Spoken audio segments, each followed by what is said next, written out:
May kasabihan na gambalain mo na ang lahat ng hayop sa gubat, wag lang ang leon na sinusubukang mamuhay ng payapa. Pinagpalang araw po sa inyong lahat mga kabangers at mga kayanggaw. Ang kwentong ito ay karanasan ko bilang alalay ng isang pinakamagiting na manunugis ng kapis noong binata pa ako. Hindi ko makakalimutan ang karanasan na ito. Dahil dito ko napatunayan na kapag ang isang tao ay nagalit, talagang lahat ay kaya niyang gawin para sa pamilya. Dito ko rin mas naintindihan na mahalaga ang bawat oras. Na dapat habang kasama mo pa ang pamilya mo o ang mahal mo sa buhay, iparamdam mo na sa kanila ang pagmamahal mo ng wagas. Dahil hindi natin alam kung kailan sila babawiin sa atin ng Diyos. Kilalanin niyo na lang po ko bilang si Erwin.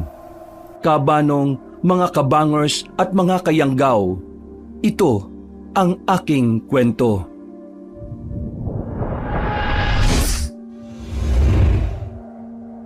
Bago nga pala magsimula ang ating kwento, sana'y mapindot niyo muna ang subscribe button at ang notification bell para lagi kayong nanonotify pag may bago tayong mga kwento. At huwag niyo rin kalilimutan mag-like at comment.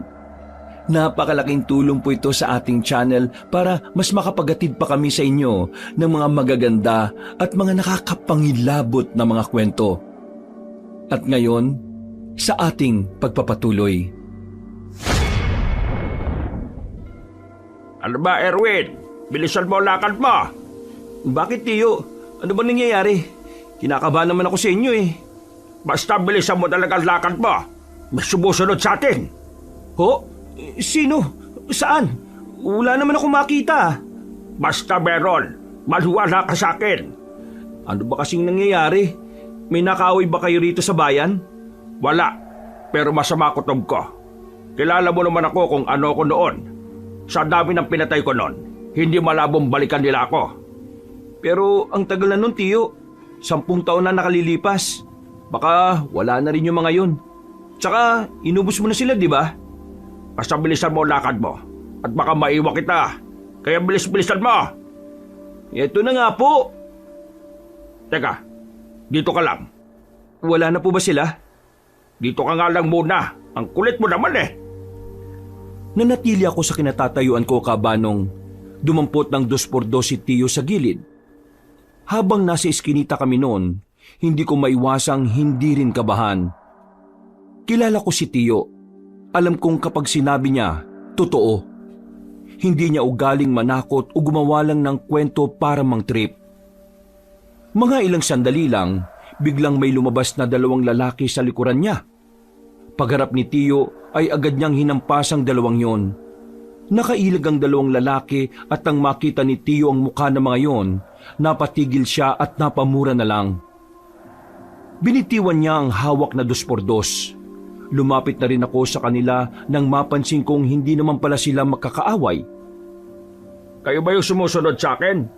Oo, kami nga. Kanina ka pa namin sinusundan eh. Ang bilis mong maglakad. Eh, pambihira naman. Pinakaban niyo ako eh. Alam niyo bang nasa isip ko eh, patayin ko na kayo sa oras na makita ko kayo? Tapos kayo pala yan? Kung may kailangan kayo sabihin, pwede niyo naman akong lapitan na lang ng pasimple. Hindi yung susundan niyo ako para bang mga tauhan kayo ng masasamang grupo eh. Pasensya na. Nag-iingat din kami para sa kaligtasan mo. Kaya hindi kami basta-basta lumalapit sa iyo, Magteban. Tiyo, kilala mo sila? Oo. Etong 2 to eh, estudyante ko dati sa Dimasalang. 10 taon lang itong 2 to nung umalis ako ron. Ngayon eh, malalaking tao na.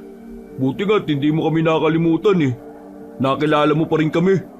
Abay, hindi ko makakalimutan ang mukhang yan. Kayo ang pinakapasaway sa estudyante ko noon. Kaya tumatak sa akin yung mga mukha ninyo. Mang Teban, kumusta naman po yung buhay nyo ngayon? Eh, heto. Nasa maayos naman akong kalagayan. Masaya naman kaming magpamilya. Yung 2 kong anak, magtatapos na sa kolehiyo. Yung 2 naman eh, tutungtong na sa high school, ngayong pasukan. Ay, siya nga pala. Eto si Erwin, pamangking ko. Palagi kong kasama yan dahil sa bahay lang din naman namin siya nakatira. Magandang hapon sa inyong 2. Kinagagal ko kayo makilala. Badang ang pangalan ko. Ito naman si Wilberto. Estudyante kayo ni Tiyo sa pagiging manunugis, tama? Oo, ganun na nga. Alam nyo, kaarawan ng bunso ko ngayon eh. Tingnan nyo, meron kaming biniling cake at pansit. Nagpaluto rin kami ng iba pang handa sa bahay. May ginagawa ba kayo ngayon? Gusto nyo, sumama na kayo sa bahay, kain tayo. Nagkatinginan ng dalawang lalaki, Kabanong. Nawala sa mukha nila ang ngiti na kanina lang ay kitang-kita namin. Nagtaka naman si Tiyo.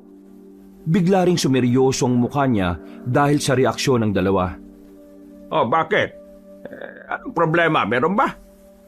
Ang totoo, kaya ka namin sinusundan. Kasi meron kaming mahalagang bagay na gustong sabihin sa iyo eh. Mang Teban, sana bumalik ka na sa samahan. Kailangan ka ng mga bagong henerasyon ng manunugis eh. At yan ang dahilan kung bakit nyo ako sinusundan. Ang pabalikin ako sa trabahong inalisan ko na 10 taon na nakakalipas. Alam kong hindi maganda na ito kagad ang bungad namin sa iyo. Pero ayaw naming magsayang ng oras eh. Bawat minutong lumilipas, nalalagay sa panganib ang samahan. Mas lumalaki ang tsansa na malagay sa peligro ang buhay ng maraming tao. Diretsuhin nyo na nga ako. Ano ba pinagsasasabi nyo? Nakatanggap kami kasi ng report mula sa konseho. May mga namataan na aswang sa South. At hindi lang sila basta mga aswang ha. Nakumpirma ng ibang grupo na ang mga aswang na yun kasama sa naging labanan sa bundok 10 taon ang nakakalipas. Ibig sabihin, hindi nyo naubos yung mga aswang na yun. May ilang nakatakas. At ang mga nakatakas na yun ay may balak na bumalik. Naghahanda na sila, Mang Teban. Aba, imposible yung sinasabi ninyo. Sinigurado namin no na talagang naubos na namin silang lahat eh. Pagkatapos ng labanan sa bundok, sinuyod pa namin yung buong gubat. Ang mga abandonadong baryo, pati na rin yung South, pinuntahan namin. Wala na kami nakita mga aswang eh. Kaya hindi ako maniniwala na meron silang namataan na aswang sa South. Ako mismo magpapatunay na natalo namin silang lahat. Kung sino man yung mga taga-konseho na nagsabi sa inyo, gusto lang nilang pabalikin ako. Wala nang iba pang dahilan. Lihitimo ang impormasyong nakuha namin. Kami mismo. Nakumpirma namin nung nagpunta kami ng South. Pero kami nakita mga bakas ng aswang.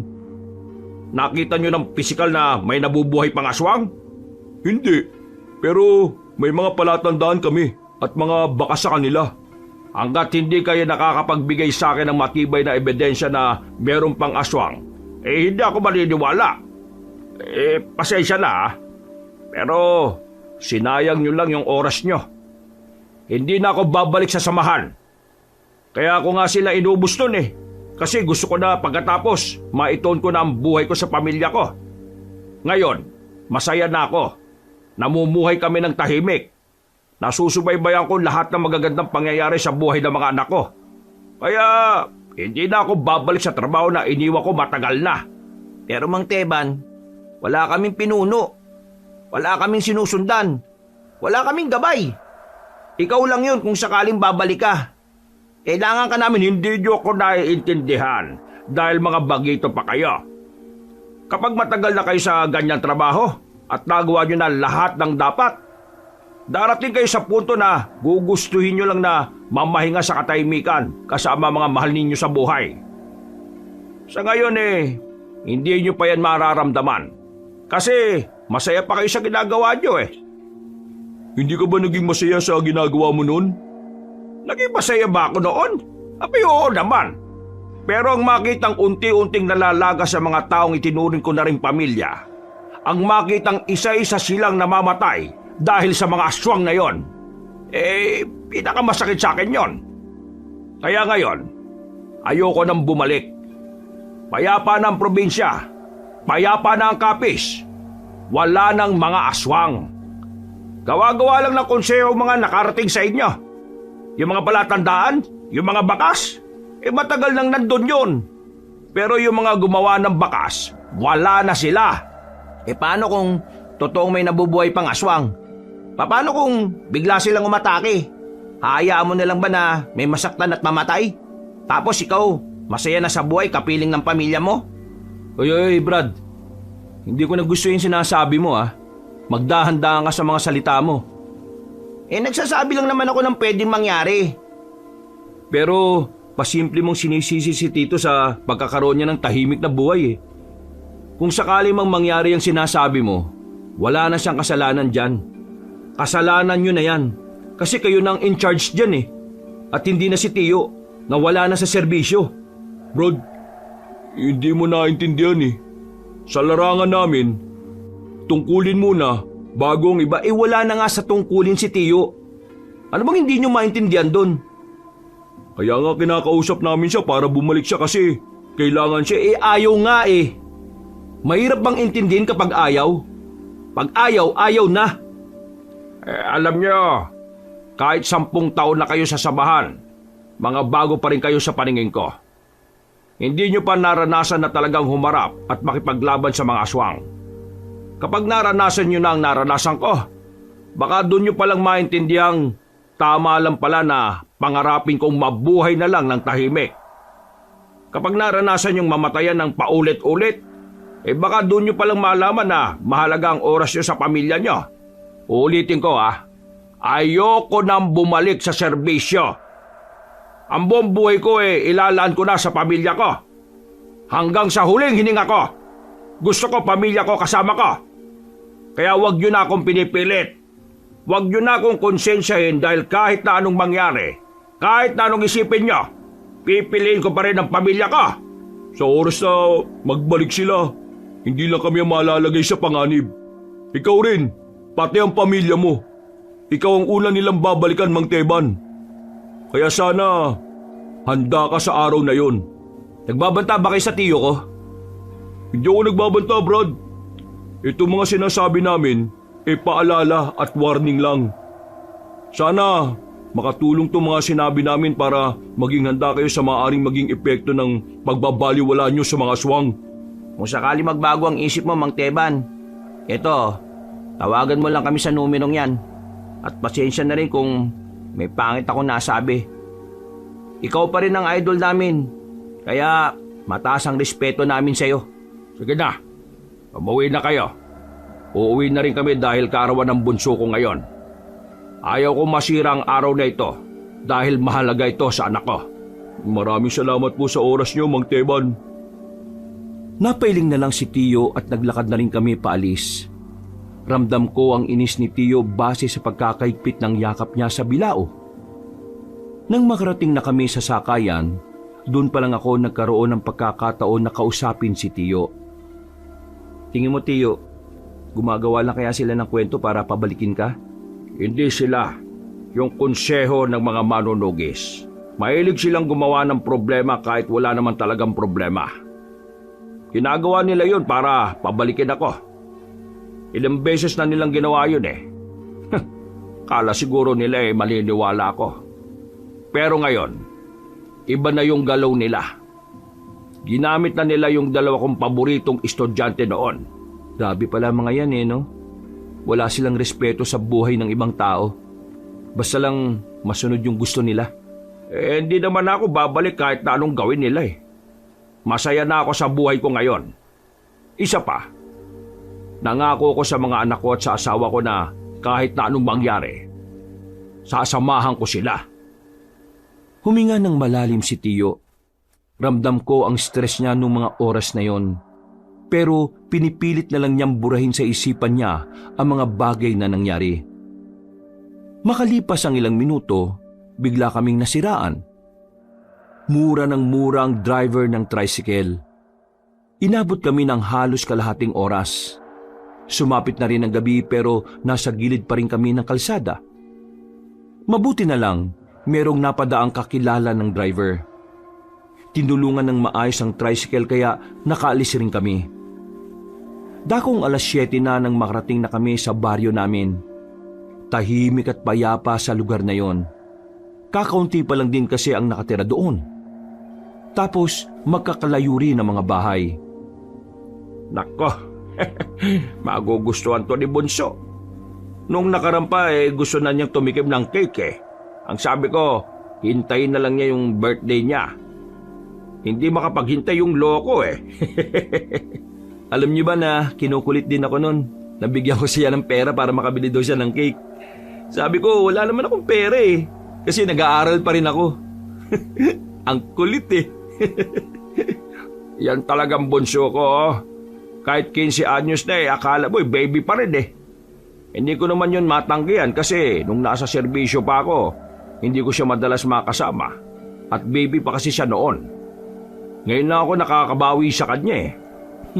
Swerte nga po ng mga pinsan ko sa inyo eh. Ang buti niyong ama. Swerte ako sa kanila. Sila ang lakas ko eh. Oh, nandito na pala tayo. Mula sa gate, may ilang metro na daan papunta sa pinakabakuran at napangiti pa si Tio sa sobrang pagkasabik. Iniisip namin kung ano ang magiging reaksyon ng bunso niyang anak. Pagdating namin sa bakuran, nakita naming nakabagsak ang kaldero sa lapag. Tahimik din ang loob ng bahay. Himalang walang tao sa labas. Naabutan din namin ang naiwang pinapakulong baboy sa salangan. Mayroong napansin si Tio sa lapag.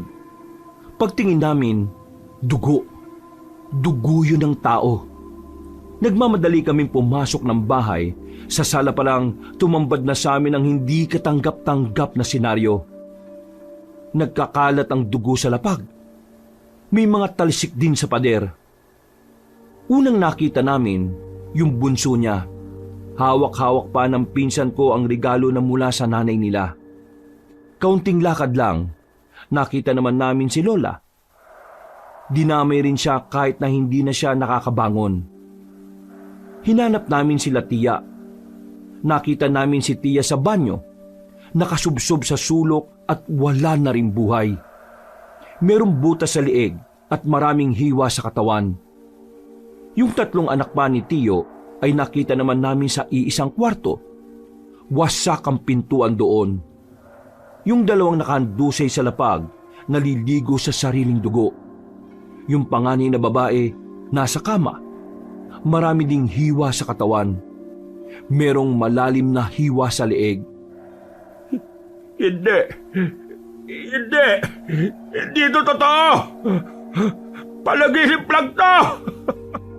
Palaginip lang to. Pinilit kong kumbinsihin ang sarili ko na ang mga nakita namin ay panaginip lang. Pero sa tuwing ididilat ko ang mga mata ko, yun at yun pa rin ang nakikita namin. Ang dating masaya at masiglang bahay, tila naging impyerno. Naging imahe ng karahasan at kamatayan. Napaupo na lang si Tio sa gilid. Aligaga ang mga mata niya. Hindi mapakali ang kamay niya. Para siyang mababaliw. Para siyang masisiraan ng ulo dahil sa sabay-sabay na pagpatay sa pamilya niya. Nung mga oras na yon, kabanong, kahit papaano ay nakakapag-isip pa ako ng maayos. Kaya agad kong tinawagan ng barangay. Dumating sila matapos ang ilang minuto.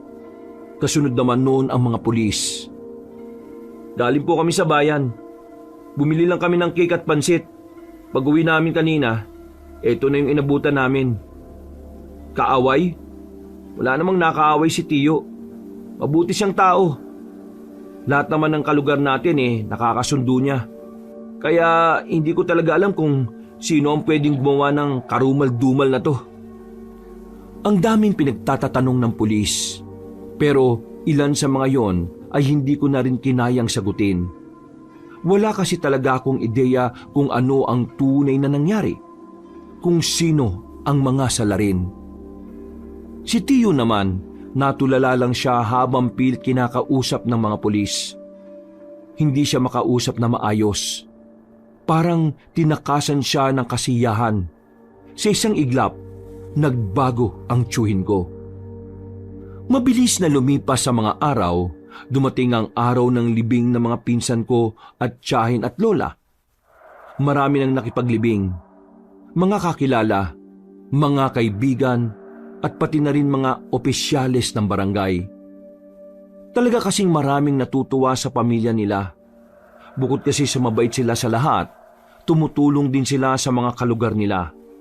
At kahit ako, saksi ako noon.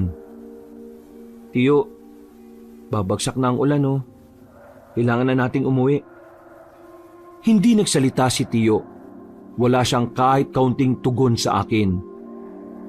Nakatingin lang siya sa libingan ng mga anak at asawa niya matapos siyang sementuhin. Tinapi ko na lang siya sa balikat. Hinayaan ko na lang muna siyang lubusin ang oras niya at nauna na muna ako sa bungad ng sementeryo.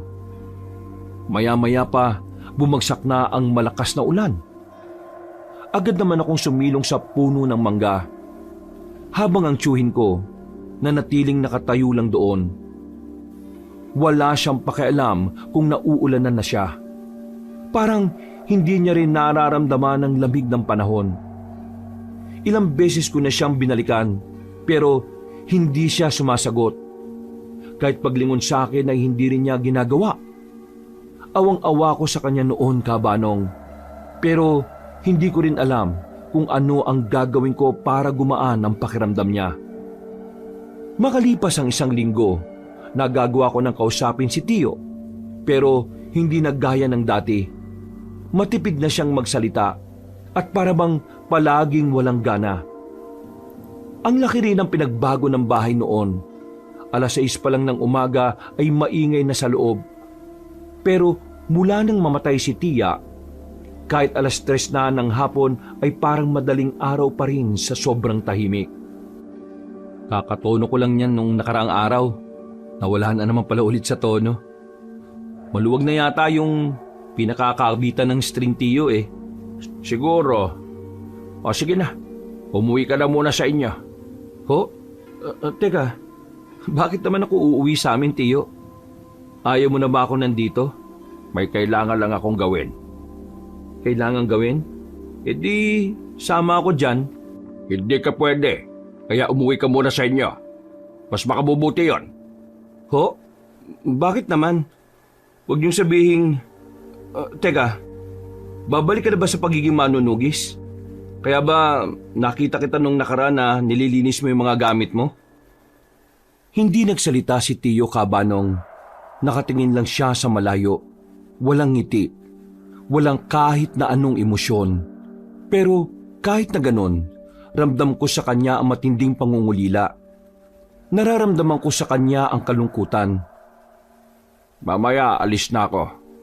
Bukas ang balik ko. Kapag nakita pa kita rito sa bahay na ito, ihahatid na kita sa inyo. Ang gara niyo naman, Tiyo. Akala ko ba magkasama tayo sa kahit saan? Bakit parang tinataboy mo na ako? Mas maganda nang itaboy kita, kesa naman mapahama ka pa. Handa naman ako matuto para Pwede bang makinig ka muna sa akin, Erwin? Bakit man tigas ng ulo mo? Ano bang mahirap intindihin doon? Hindi ko kasi maintindihan kung bakit binali mo yung pangako mo sa pamilya mo na kahit na kailan, hindi ka nababalik doon. Kailangan kong bigyan ng hustisya ang kamatayan nila. Hindi mo ako maintindihan. Tingin nyo, magiging masaya sila sa gagawin nyo? Paano kung ikaw naman ang mawala? Tapos ngayon, ayaw mo pa akong isama? Ayaw kitang isama dahil ikaw na lang ang meron ako, Erwin. Ikaw na lang ang pamilya ko. Kapag pati ikaw ay napahamak, mas lalong hindi ko mapapatawad ang sarili ko. Baka ikabaliw ko na kapag pati ikaw ay mawala sa akin. Kaya sana maintindihan mo ko. Hayaan mo kong gawin ito dahil ito na lang ang nakakapagpagaan sa kalooban ko. Napasandal na lang ako sa dingding at napabuntong hininga, Kabanong. Naintindihan ko naman si Tiyo. Alam ko na hindi madaling tanggapin ang lahat ng nangyari, lalo na't biglaan lang ang pagkawala nila. Ibig ba nitong sabihin, tama yung 2 estudyante mo? Nagbabalik na ang mga aswang? May pagkakamali akong ginawa noon. Kung alam ko lang na demonyo siya, tinapos ko na siya noon pa. Sinong siya? Nung natalo namin ang mga aswang sa south at sa bundok, may isang bata akong pinatakas. Aswang siya. Pero nung oras na yon, nakaramdam ako ng awa dahil akala ko, inosente siya. Naalala ko sa kanyang anak ko kaya pinaalis ko siya.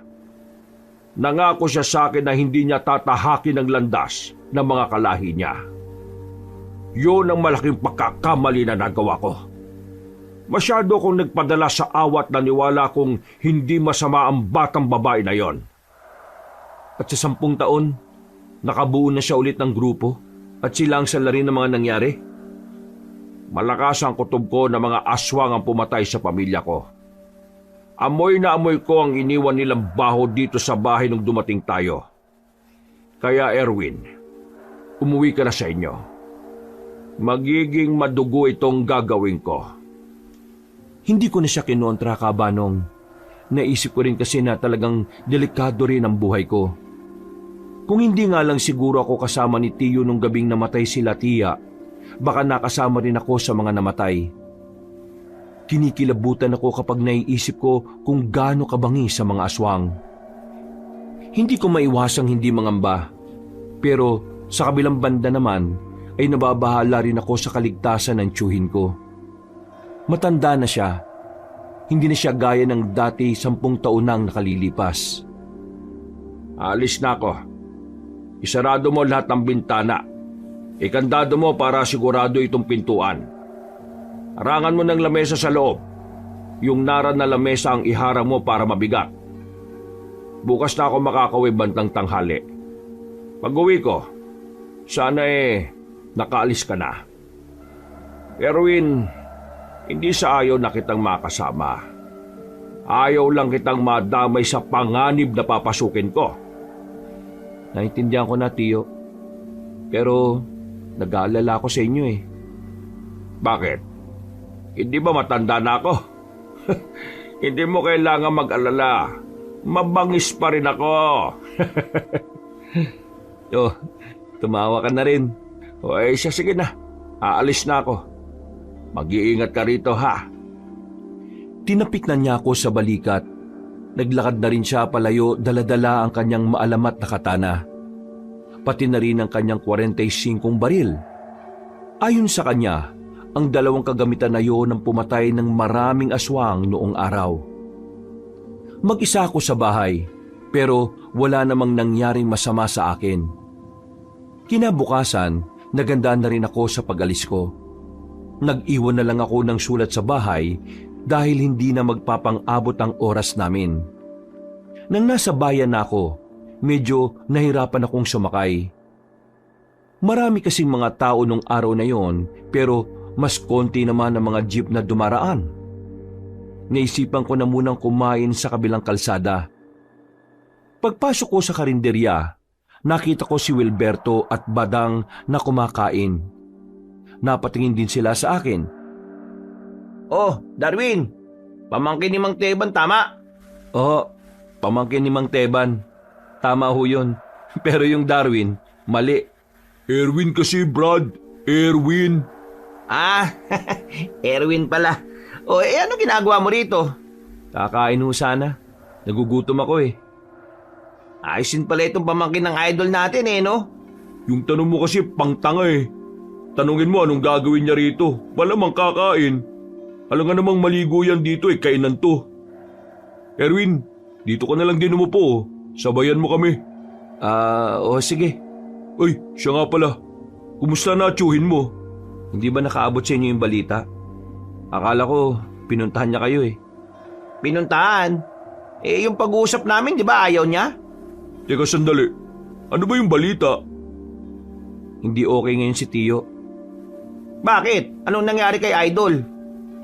Wala na yung pamilya niya. Ha? Teka. Seryoso ka ba? Bakit? Anong nangyari? Nung hapon na nakausap niyo kami rito sa bayan, yun din yung araw na pinatay at minasakir ang pamilya niya. Pag-uwi namin sa bahay, patay yung 4 niyang anak eh. Pati asawa. Idinami rin si Lola na hindi na nakabangon. Ba't tarantado gumawa niyan Napakagago Sinong tao gagawa ng kahayupan na yan? Hindi tao, aswang. Nang sabihin ko sa kanila yon, ay napaayos sila ng upo. Nakakatinginan silang dalawa. Bakas ang kaba sa kanilang muka. Totoo sinasabi nyo, nagbabalik na sila at ginantian na nila si Tiyo. Ngayon, balak ni Tiyo na patayin lahat ng aswang. Ang akala ko, magbabalik na siya sa serbisyo. Pero sa tingin ko, mag-isa niyang tatrabahuin yon. Pambira. Grabe nangyari kay Mang Teban. Nasaan ang tiyuhin mo? Sasamahan namin siya. Papatay namin yung mga aswang. Gusto niyang mapag-isa eh. Kahit ako, pinagbawalan niyang sumama. Pauwi nga ako ngayon dun sa lugar namin. Ayaw niya rin kasi ako madamay. Hindi pwedeng lumakad ang mag-isa tiyuhin mo. 10 taon nang nakalipas mula nang magretiro siya. Hindi na niya kabisado ang mga aswang. Marami na siyang hindi nalalaman sa pagbabago ng henerasyon ng mga nilalang na yun. Kaya kailangan niya kami. Mapapahamak ang tiyuhin mo sa mga bagong taktika ng mga aswang. Mga taktika na hindi na niya alam. Dahil sa mga sinabi ni Wilberto at Badang, napaisip ako ng malala, Kabanong. Mas lalo kong nabahala para sa kapakanan ng tiyuhin ko. May punto naman din sila. Masyado nang nahuli si Tiyo sa mga makabagong pamamaraan ng mga aswang. Kaya naman, hindi ako tumuloy sa pag-uwi sa amin. Kasama ko silang dalawang bumiyahe pabalik sa bahay ni Tiyo. Pagdating namin doon, inabutan namin si Tiyo na naglilinis ng iba pa niyang sandata. Pero napatigil siya nang makita kaming bumaba ng tricycle. Hindi pa kami nakakalapit, salubong na ang kilay niya. Erwin, ano katarantaduhan to? Bakit nandito yung dalawang yan? Aksidenteng nakita kaming tatlo sa karinderya sa bayan. Nasabi ko sa kanila yung gagawin mo. Pasensya na ho, Tiyo. Mang Teban, sasamahan ka namin sa laban mo. Hindi! Muwi na kayo! Pakinggan niyo muna kami, Idol. Pinag-aralan na ng konseho mga galaw ng mga aswang. Kung hayaan mo kaming tumulong, malaki ang may tutulong na mga impormasyon na pwede naming makuha sa konseho. Mang Teban, ang mga aswang ngayon hindi na gaya ng aswang 10 taon na nakalipas. Iba na sila. Mas matalino na sila ngayon, hindi gaya noon. Sinasabi mo bang mga inutil ang mga aswang noon? Kaya sila natalo? At dahil matatalino na sila ngayon hindi ko na sila kakayanin? Hindi naman sa ganun. Ang sinasabi ko lang, meron silang bentay sa maraming aspeto dahil makabago na rin ang pamamaraan nila ng pag-atake. Napakinggan ko na kayo. Sige na, umalis na kayo. Hindi ko kailangan ng tulong ninyo. Ikaw, Erwin, umalis ka na rin at huwag ka nang babalik dito kahit na kailan. Naintindihan mo ako? Tiyo, may punto naman silang dalawa Bakit ba ayaw niyong tanggapin yung tulong nila? Labang ko tong mag-isa. Walang pwedeng makialam. Personal ito. Personal! Hindi niyo ako maintindihan Maliban na lang kung papatayin din ng aswang ang mga pamilya ninyo. Kaya bago pa ako magalit ng tuluyan, umalis na kayo rito! Alis! Napapailing na lamang kami, Kabanong. Wala kaming nagawa kundi ang sundin ng sinabi niya. Lumabas na lang kami ng bakuran at naglakad palabas ng gate. Sabi ko na sa inyo Intindi na lang natin. Hindi rin naman kasi madaling tanggapin ang nangyari. Para sa akin, normal lang yung nagiging reaksyon at ugali niya ngayon. Mabuti pa palipasin na muna natin. Hindi natin to pwedeng palipasin. Habang lumilipas sa mga araw, mas lalong malalagay sa panganib ang buhay niya. Malakas ang loob ng mga aswang. Parang alam na nila na wala na sasamahan si Mang Teban kaya hindi sila natatakot. Hindi na namin pinilit pa ang gusto namin. Umalis na kami roon. Dahil hindi ko pa gustong umuwi sa amin, makikitira muna ako sa kanilang dalawa. Total, magkasama naman daw sila sa iisang bahay. Ilang minuto lang ang nakalipas, nakabalik na kami sa bayan. Maayos at maganda naman ang bahay na tinitirhan ng dalawa. Kaya palagay ko, magiging komportable naman ako ron. Pasensya ka na Ito lang bahay namin. Ang ganda nga Babalikan natin si Mang Teban bukas. Kailangan natin siyang makausap ulit. Hindi ba dapat palamigin muna natin yung ulo niya? Wala na tayong dapat sayangin na oras.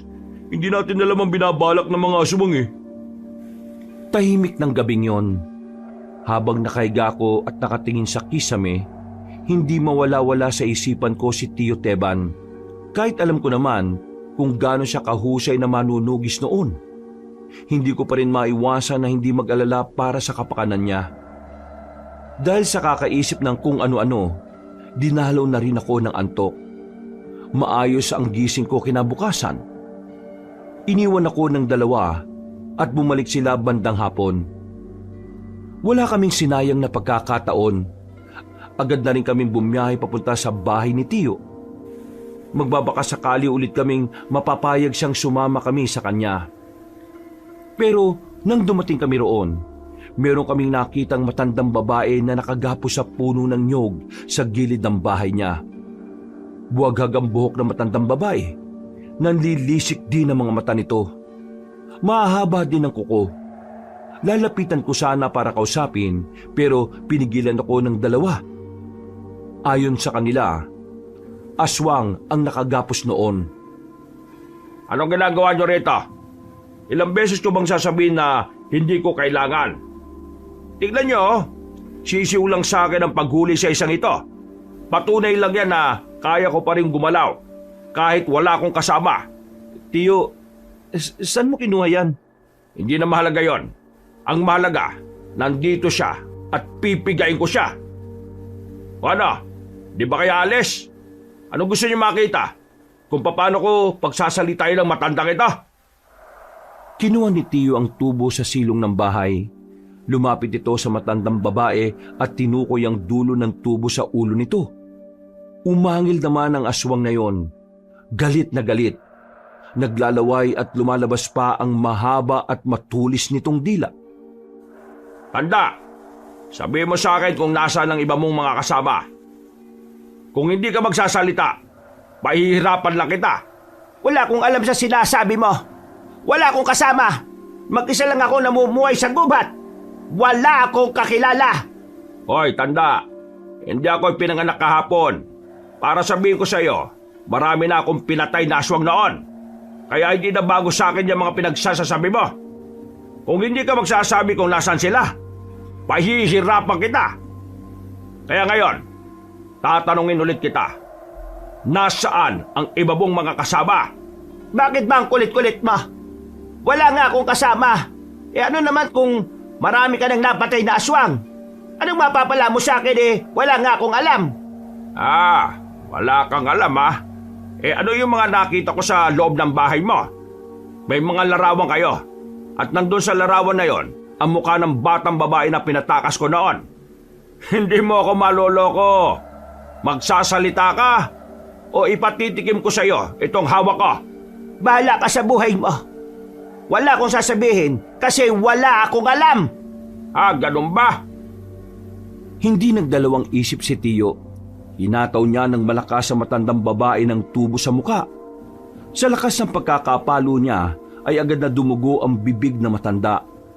Hindi pa nakontento si Tiyo. Nakailang ulit niya pang hinataw ang mukha nito pero hindi pa rin nagsasalita ang matandang aswang. Ngayon, sabihin mo sa akin, nasaan ang iba mong mga kasama? Wala akong kasama. Wala. Wala Sige, tingnan natin. Subukan naman natin tong isang pamalo. Kinuha naman ni Tiyo ang maso. Pinalo niya ang tuhod ng aswang. Napaangil ng malakas sa matandang babae at pilit kumakawala sa pagkakagapos pero hindi ito nagtagumpay. Tiyo, mukhang wala ka namang mapapala dyan Bakit? Naawa ka ba sa aswang na ito? Kulang pa ito sa ginawa nila sa pamilya ko.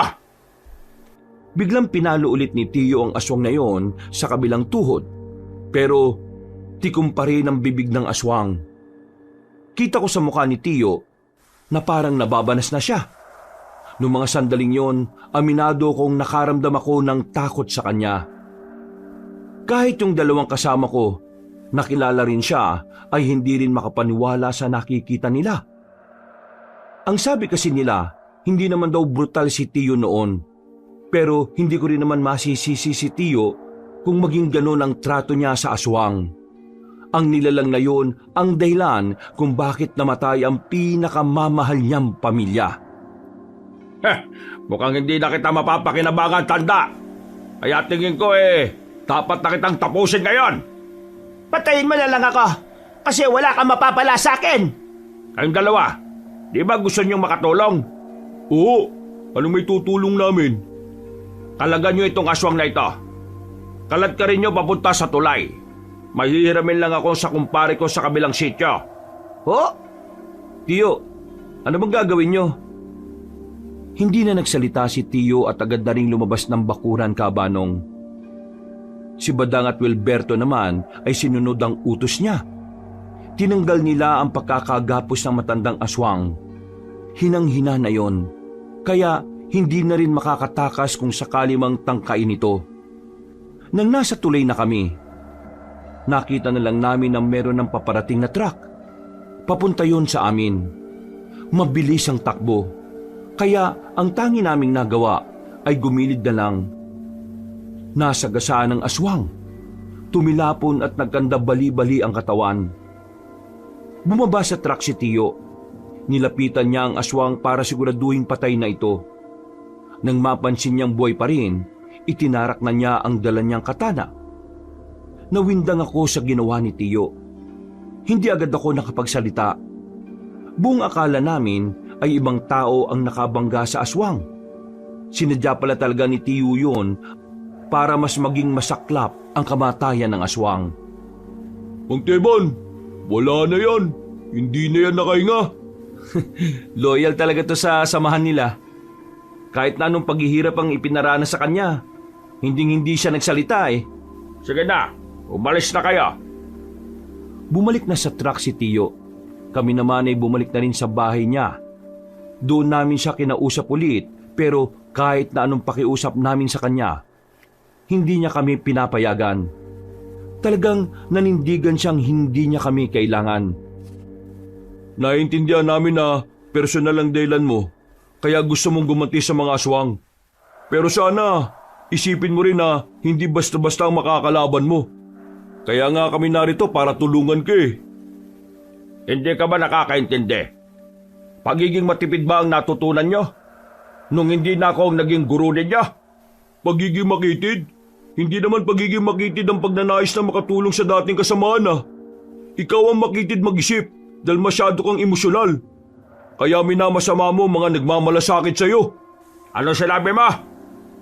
Hindi ganyan ang Teba na kilala namin. Hindi ka brutal na tao. Yung Teba na kilala nyo ay matagal nang natapos. Ibang Teba na ang kaharap nyo ngayon. At ang bagong Teban ngayon ay wala nang alam sa bagong henerasyon ng mga aswang. Kaya dapat matuto kang humingi ng tulong. Sino ka ba sa kala mo? Para diktada ko. Bagito pa lang kayo. Tama na yan, Brad. Hayaan mo na siya kung ayaw niya. Hindi pwede. Mapapahamak siya kung wala tayong gagawin. Mapapahamak? Minamalit mo ba ako? Tiyo, kalma lang. Hindi naman ganyan na ugali mo eh. Ano bang nangyari sa'yo? Huwag niyo lang akong pakialaman para wala na tayong problema. Papatayin ko ang mga aswang na yon. Sa paraan na alam ko. Kaya ang gawin nyo, umalis na kayo dahil nakakaabala kayo sa mga gusto kong gawin. Wala kayong magagawa. Marami pa kayong kakainin bigas bago nyo ako mahigitan. Bakit? Ano bang tingin mo sa amin? Mga batang kulang sa kaalaman at karahasan. Kung yan ang tingin mo sa amin, sige, bahala ka sa buhay mo. Kapag napahama ka, sana wala kang sisisihin kundi sarili mo lang ha. Alberto, tara na. Huwag na natin pagsayangan ng oras ang matandang ito. Magaling at perpekto naman yata yung nung ininom niya yung reseta ng gamot na binigay sa kanya ng doktor niya. Alberto, tara na. Huwag na natin pagsayangan ng oras ang matandang to. Magaling at perpekto naman yata siya eh. Kaya na niya sarili niya. Tinakip na lang ako ni Wilberto sa balikat at naglakad na rin sila paalis. Naiwan ako sa harapan ng tiyuhin ko. Tumingin siya sa akin na masama. Kinabahan ako pero nagdesisyon akong samahan siya. Ano ba ginagawa niyo dyan? Sumunod na kayo rin sa dalawa. Hindi, dito lang ako. Isa ka rin eh. Hindi ka rin makaintindi. Umalis ka na nga para matahimik na ang buhay ka. Kahit naiwan kita rito, hindi naman magiging tahimik ang buhay mo eh. Alam mo kung bakit? Kasi puro potyang nandyan sa puso mo. Nagulat ako nang bigla kong hawakan ni Tiyo sa kwelyo. Tinulak niya ako padikit sa pader. Galit na galit ang tingin niya sa akin.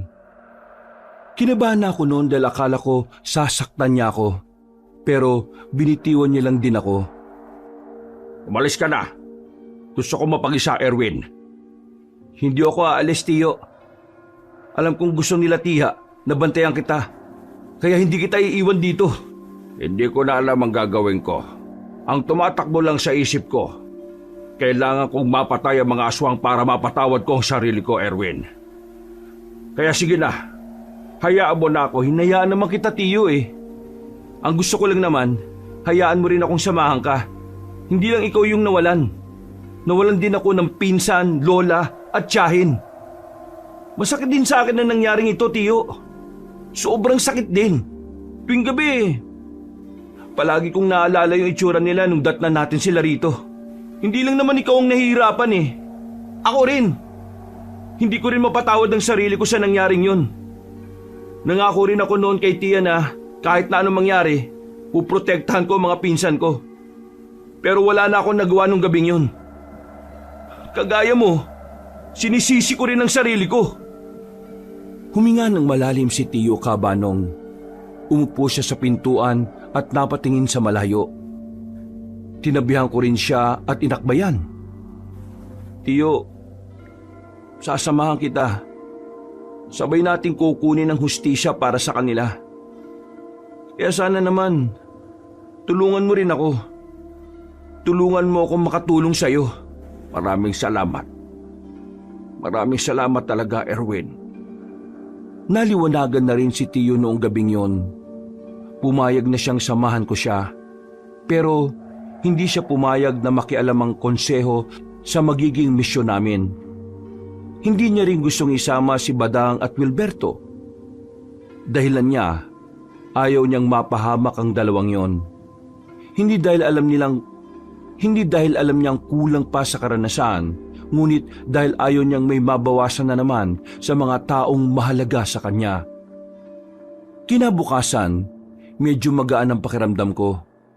Nakikita ko na rin nakangiti si Tiyo. Habang pinagmamasdan niya ang larawan nilang magpamilya. Ramdam ko ang namumuong pag-asa at saya sa kanya. Nilapitan ko siya at inakbayan. Pakiramdam ko noon, bumalik na ang dating Tiyo ko na talagang positibo sa buhay. Tiyo, si Badang at Wilberto, hindi ba talaga sila pwedeng sumama? Ramdam ko kasing sincero sila sa pagtulong sa atin eh. Hindi ko pa nababasa ang galaw ng mga aswang eh. Kaya delikado kung marami tayong gagalaw. Kapag marami, mas madali nila tayong mababantayan. Kung sakaling dumating ang oras na kailanganin na natin ng tulong, handa akong tanggapin sila. Kailan mo ako tuturuan ng mga nalalaman nyo? Ngayon, Agad-agad? wala tayong oras para magbuni-muni. Sa ginawa kong pagpaslang sa matandang aswang, siguradong galit na sila. Opisyal yun ng mga aswang. Opisyal? Sigurado ka, Tiyo? Oo. Hinalungkat ko yung mga gamit niya bago ko sunugin ang bahay niya. Doon ko nalaman na talagang konektado siya sa mga aswang na pumaslang sa pamilya ko. Ang kaso nga lang, hindi talaga siya nagsalita. Mukha talagang handa siyang mamatay para lang sa samahan nila. Kung ganun, mangangapa pala talaga tayo. Oo. Natsambahan ko lang talaga yung matandang yun sa gubat. Makalipas ang ilang sandali, ay sinimulan na rin naman namin ni Tiyo ang pagsasanay. Ang dami niyang itinuro sa akin. Mga bagay na hindi ko inaakala na nagagawa niya pala talaga noon at hanggang ngayon. Medyo nahirapan ako sa ilang galaw na itinuro niya sa akin. Pero lahat talaga ng yon ay natutunan ko lang sa maghapon. Mga bandang 6:00 ng gabi, nagpapahinga na kami habang umihigop ng tableya. Pawis na pawis ako. Pagod na pagod at talaga namang bugbog ang katawan sa kakagalaw. Nung kaidaran mo ako, hindi ako ganyang kabilis matuto. Nakakatuwa ka kasi mabilis ka makakuha ng mga tinuturo ko sa'yo. Ibig ba nitong sabihin, ako na ang susunod sa yapak mo? Kung ako ang tatanungin, ayokong tahakin mo ang ganitong landas. Ngayon lang kitang pinapayagang sumali sa ganito kasi gusto mong makatulong. Napangiti na lang ako sabay higop ulit ng tableya. Makalipas ang ilang araw, unti-unti ko na rin nakukuha ng tama ang mga tinuturo sa akin ni Tio Teban. Kahit papano, nagiging pino na rin ang mga kilos ko at galaw ko. Masaya ako noon dahil palagay ko, malaki na rin ang may tutulong ko para sa misyon na gagawin namin ni Tio. Isang hapon, umalis kami ng aming baryo. Dala-dala namin ang mga sandata namin. Yun ang simula ng paghahanap at pagtugis namin sa mga aswang. Tio, anong baryo ba to? Mag-aalas 9 na ng gabi. Ang dami pa rin tao sa labas. Ang iingay pa. Matagal na akong pumupunta rito. Nung binata pa lang ako, ganito na talaga. Ayon sa paniniwala ng mga tao rito mas maingay sila sa gabi para maitaboy daw ang mga masasamang elemento. Bakit nandito tayo? May aswang ba rito? Noon, ang mga aswang ayaw ng maraming tao. Ayaw sa maingay.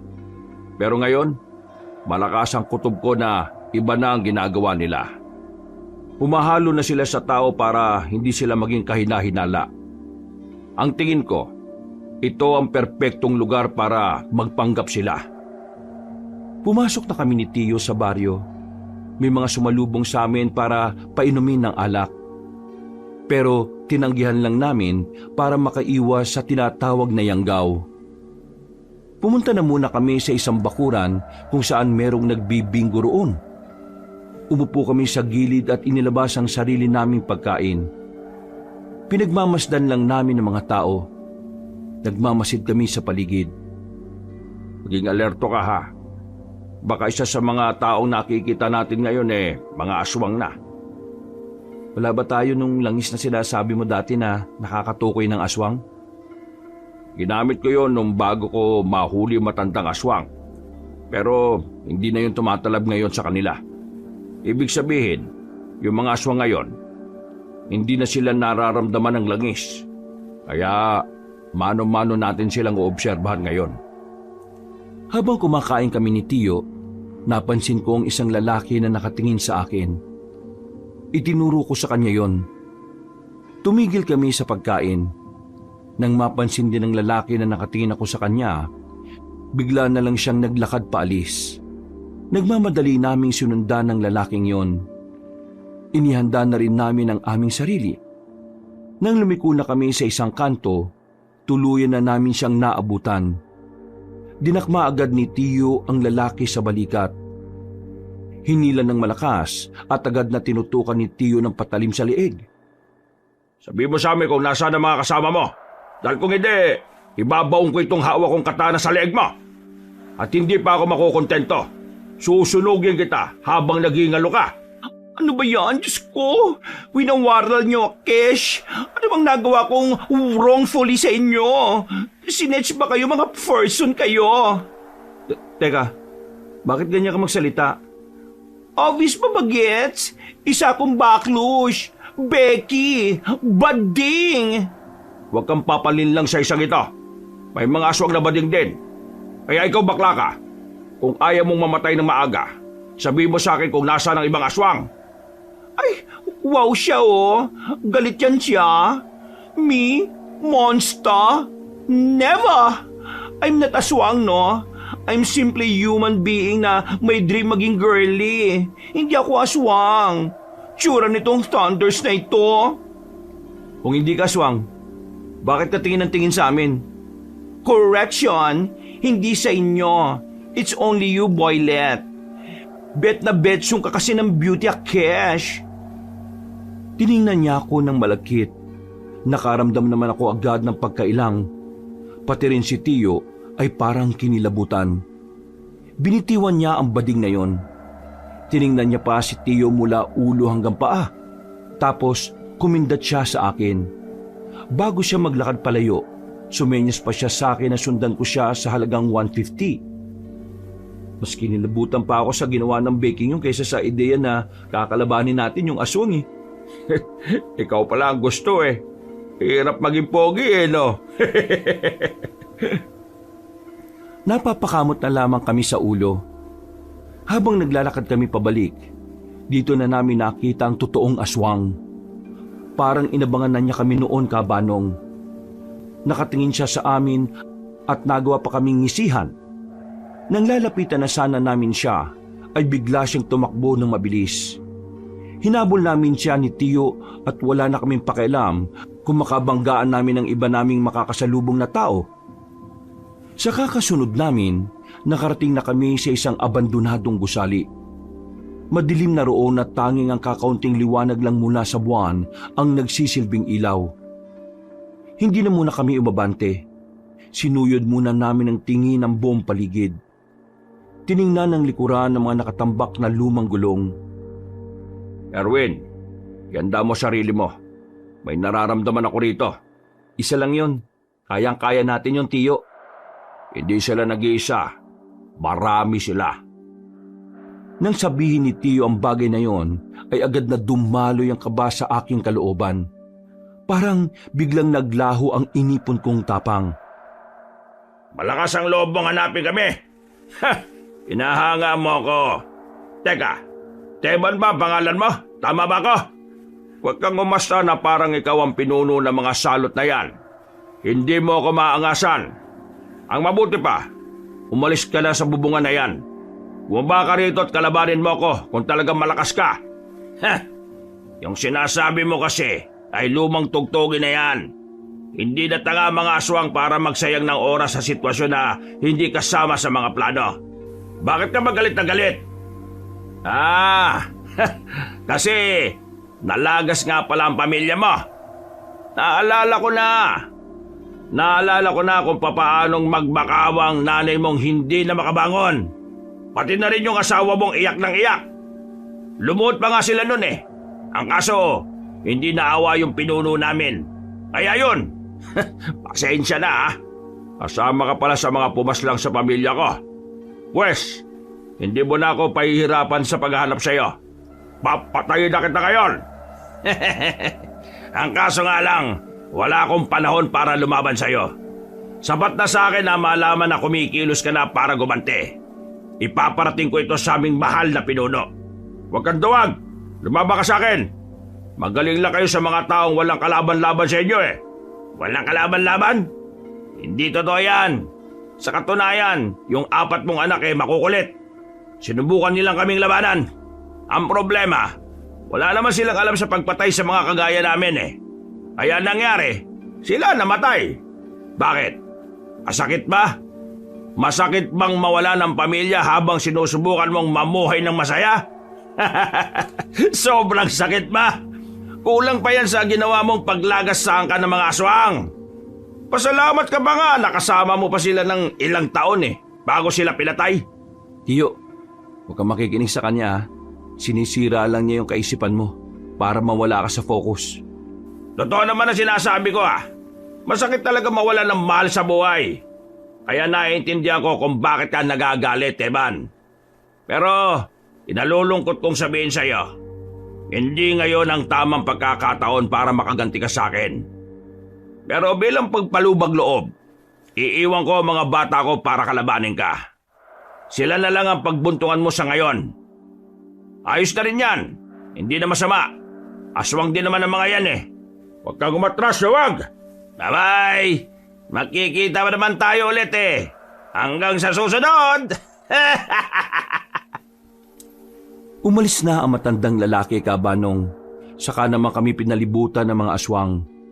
Kitang-kita ko sa mukha ni Tio ang labis na galit. Tumataas na naman ang emosyon niya. Mga ilang sandali pa, sabay-sabay nang lumapit ang mga aswang. Hindi nagpatinag si Tio. Nilapitan niya rin ang mga yon. Namangha ako sa kung paano niya hinarap ang halos 6 na aswang. Habang ako naman ay isa lang ang kaharap ko. Wisit kang aswang ka? Ganyan pala mukha mo? Agad kong hinagupit ng itak ang aswang na yon. Pero nakailag siya at sumampa sa mga nakatambak na gulong. Kumuha naman ako ng bote sa gilid at binato ko sa pagbumukha niya. Nang tamaan siya, ay mas lalo siyang nanggigil sa akin. Nagmamadali niya akong inatake. Makailang ulit niya akong tinangkang kalmutin. Pero buti na lang ay alam ko kung paano iiwasan ang mga atake niya. Nang makakuha ko ng tamang pagkakataon, mabilis ko siyang tinaga. tinamaan na siya sa hita. Dahilan para bumagal ang galaw niya. Dahil doon, mas lalo akong nagkaroon ng lakas ng loob. Mabilis kong pinagtatataga ang aswang hanggang sa tuluyan na nga siyang mapahiga at malagutan ng hininga. "Tiyo, ayos ka lang?" Hindi niya ako sinagot. Napatingin na lang ako sa mga aswang na nakahandusay sa harapan ko. Nandilisik ang mga mata ni Tiyo at kahit meron siyang mga tama, parang hindi niya yun nararamdaman. Pinatay niya ang 6 na aswang na walang kahirap-hirap. Hindi lang niya basta pinaslang. Nilasog-lasog niya pa ang katawan ng mga yon. Papatayin ko silang lahat. Pinapangako ko, uubusin ko silang lahat. Ipapasilip ko sa kanila ang impyerno. Galit na galit si Tiyo. Hindi ko siya magawang hawakan noon dahil parang nag-iba na naman siya. Pero maya-maya lang, nagawa rin naman niyang kumalma. Agad ni rin naming iniwan ang lugar na yon. Bago namin lisanin ang baryo, rumonda pa kami pero wala na kaming nakita pang aswang. Ang tanging inabutan na lang namin ay ang bahay na pansamantalang tinirhan ng mga yon. Pasensya ka na kanina. Hindi ko na naman nakontrol ang sarili ko. Nagpadala na naman ako sa emosyon ko. Naiintindihan naman kita, Tiyo. Malabang sa malamang, pinaghahandaan na rin nila ako. Kaya nga kailangan natin magdoble ingat eh. Kanina, madali lang nating natalo yung mga aswang. Pero malakas ang kutob ko na higit pa sa mga aswang na yun ang makakalaban natin sa susunod. Madaling araw na makabalik na kami sa bahay. Matapos malinis ang mga sugat ni Tiyo, nagpahinga na muna kami sandali sa bakuran. Naalala mo pa ba nung maliit kayo ng mga anak ko? Palagi niyong pinakikialaman ang mga gamit ko doon. Ikaw yung palaging nagpapasimuno eh. Hindi ko alam na sinyales na pala yun na ikaw ang makakasama ko sa laban na ito. Sa totoo lang, Tiyo, gusto ko rin talaga yung ginagawa mo, bata pa lang ako. Wala nang malaman ko yun kay Papa. Sinabi ko kagad sa sarili ko na gusto ko rin subukan ang larangan na pinasukan mo. Kaya palagi ako nandito eh. Pero Erwin, ang ganitong buhay ay hindi mo dapat pangarapin. Palaging delikado at palaging nasa panganib ang mga mahal mo sa buhay. Tingnan mo nangyari sa akin. Nadamay ang pamilya ko dahil sa pagiging manunugis ko. Tuwing bago ako matulog, palagi kong sinasabi sa sarili ko, kung sana hindi ako naging kampante. Kung sana hindi ko kinalimutan ang tungkulin ko. Eh di sana, buhay pa sana sila ngayon. Hindi niyo naman kasalanan na ginusto niyong mamuhay ng tahimik eh. Ang tunay na may kasalanan ng lahat ng ito ay ang mga aswang at wala nang iba pa. Nagkataon lang talaga na sinamantala nila yung pananahimik niyo, Tiyo. Hindi kasalanan na gustuhing bigyan ng mapayapang buhay ang mga mahal niyo. Maraming salamat, Erwin. Siguro kung wala ka, wala na rin ako sa katinoan. Ngumiti na lang ako sa kanya, Kabanong. Makalipas ang ilang araw, nagkaroon kami ng impormasyon kung saan nagtatago ang matandang lalaki. Nalaman na rin naming Doming pala ang pangalan niya. May-ari daw ng babuyan sa isang lugar sa bayan. Hindi ko inakala na mga aswang pala ay nagninegosyo rin pala. Ayon kay Tiyo, ginagamit lang nila ang mga ganoong gawain para pagtakpan ang pagiging aswang nila. Bumiyahe kagad kami pagsapit ng gabi. Pagdating namin sa bayan, pinuntahan namin ang eksaktong lugar kung saan nakatirik ang babuyan ni Mang Domeng. Sa malayo pa lang, naamoy na ni Tiyo ang amoy ng aswang. Kaya naman, hinanda na rin namin ang aming mga sarili. Kakaliwa tayo. Kapag may nakita tayong ibang aswang, lalagpasan lang natin ha. Bakay natin ay si Domeng. Siya ang una nating lalapitan. Meron akong daladalang pampatulog ng aswang dito. Kapag naituro ko to sa kanya, kukunin natin siya at dadalhin. Susubukan natin siyang pagsalitain. Kung sakali namang walang aswang na iba sa paligid, sa bahay niya mismo natin siya igagapos. Sige, Tiyo. Naintindihan ko po. Maingat kaming lumapit sa babuyan. Sa likod nun, Merong bahay na katamtaman lang naman ang laki. Unang tingin namin sa bahay, parang kakaunting tao lang ang nakatira doon. Wala kaming naririnig na kahit na anong ingay. Pero maya-maya lang, narinig na naming nagsalita si Mang Domeng. Nasa balkonahe siya. Merong kinakausap sa telepono. Nang masiguro naming wala ng bantay sa paligid, gumapang kami papalapit sa bahay. Nagtungo kami sa loob. Nakita namin ang hagdanan kaya nagmamadali kaming umakyat doon. Inabutan namin si Mang Domeng na abalang-abala sa pakikipagdaldalan sa cellphone. Hindi nagsayang ng oras si Mang Teban. Nilapitan niya agad si Mang Domeng at tinarak ang matulis na bagay sa leeg nito. Paano niyong nalaman ang tiraan ko? Hindi na mahalaga yon. Ang mahalaga, mamaya pagising mo, kakanta ka. Dapat nasa tono ha, kasi kung hindi, mamamatay ka. Nawalan na ng malay si Mang Domeng. Agad namin siyang iginapo sa haligi mismo ng kwarto niya. Nang magising siya, pilit siyang nagpupumiglas. Nagbago na rin siya ng anyo bilang aswang, pero wala pa rin siyang nagawa. Linti ka! Ikaw ang duwag! Lumaba ka ng patas! Pakawalan mo ako rito! Ikaw yung unang nagpakita ng kaduwagan. Nang iwan mo ako nitong nakaraan, sinubukan ko lang gawin yung ginawa mo. Masaya pala. Meron lang naman kami mga itatanong sa'yo. Sagutin mo, para walang maging problema. At tingin nyo talaga, ilalaglag ko ang mga kasamaan ko? Manigas kayo! Magsalita ka, Domeng. Kailangan mo magsalita. Kasi kung hindi, baka pagsisiyan mo lang din. Kahit patiin nyo ako, wala kayong mababala sa akin.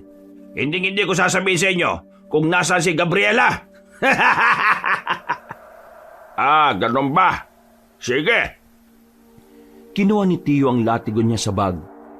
Pinalayo niya ako sandali. Hinagupit niya ng latigo si Mang Domeng. Sa sobrang lakas ng pagkakahataw niya, lumatay agad ang latigo sa balat nito. Isang latigo pa lang, dinugo na agad si Mang Domeng. Madali akong kausap, Domeng. Kung sasabihin mo sa akin ang kailangan ko, pwede pa kitang hayaang mabuhay. Hindi naman ako kagaya nyo ng mga siraulo. Sasabihin ko, sige, sasabihin ko na kung nasaan sila. Aray, Magsasalita ka rin pala, dami mo pang daldal. Si Gabriela at ang mga kasama namin, nasa nasa buwan! Tarantado pala ito, Tio eh. Nasa buwan? Sige, nasa buwan! May kinuha ulit si Tio sa bag niya. Maliit na garapo na may laman na likido na kakulay ng suka. Ibinuhos ni Tio sa hita ni Mang Domeng. Nang maramdaman niya ang hapdi, sigaw siya ng sigaw. Halos mapatid ang ugat niya sa leeg sa sobrang hapdi. Hindi pa nakontento si Tio. Binuhusan niya rin si Mang Domeng sa bandang ari nito. Aray, tama na! Hindi ko na kaya, aray! Hindi mo na kaya? Hindi mo na pala kaya eh. E di magsalita ka na. Nasa San Lazaro sila. Aray! Saan yung San Lazaro na yan? E di, sa buwan pa rin! Nasa buwan si Gabriela, tumatae! Napapikit na si Tio Teban sa sobrang inis. Pinipilit niyang ikalma ang sarili niya. Hindi kasi namin pwedeng paslangin kaagad si Mang Domeng. Malakas ang pakiramdam namin na marami siyang nalalaman. Domeng, kung hindi ka magsasalita, mapipilitan akong gamitin sa iyo ang kahinaan mo. Kaya kung ako sa iyo makisama ka na lang. Kahinaan? Wala akong kahinaan, Teban. Hindi mo ako masisinda kahit magbanta ka pa.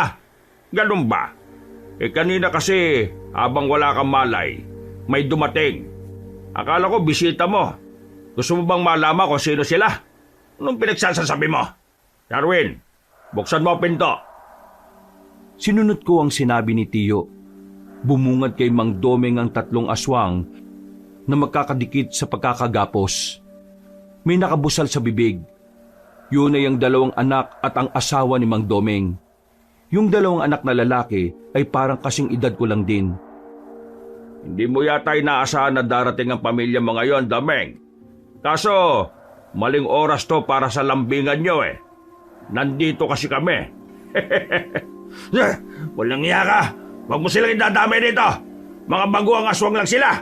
Hindi sila kasama sa mga pumaslang sa pamilya mo. Nanlilisik ang mga mata ni Mang Domeng.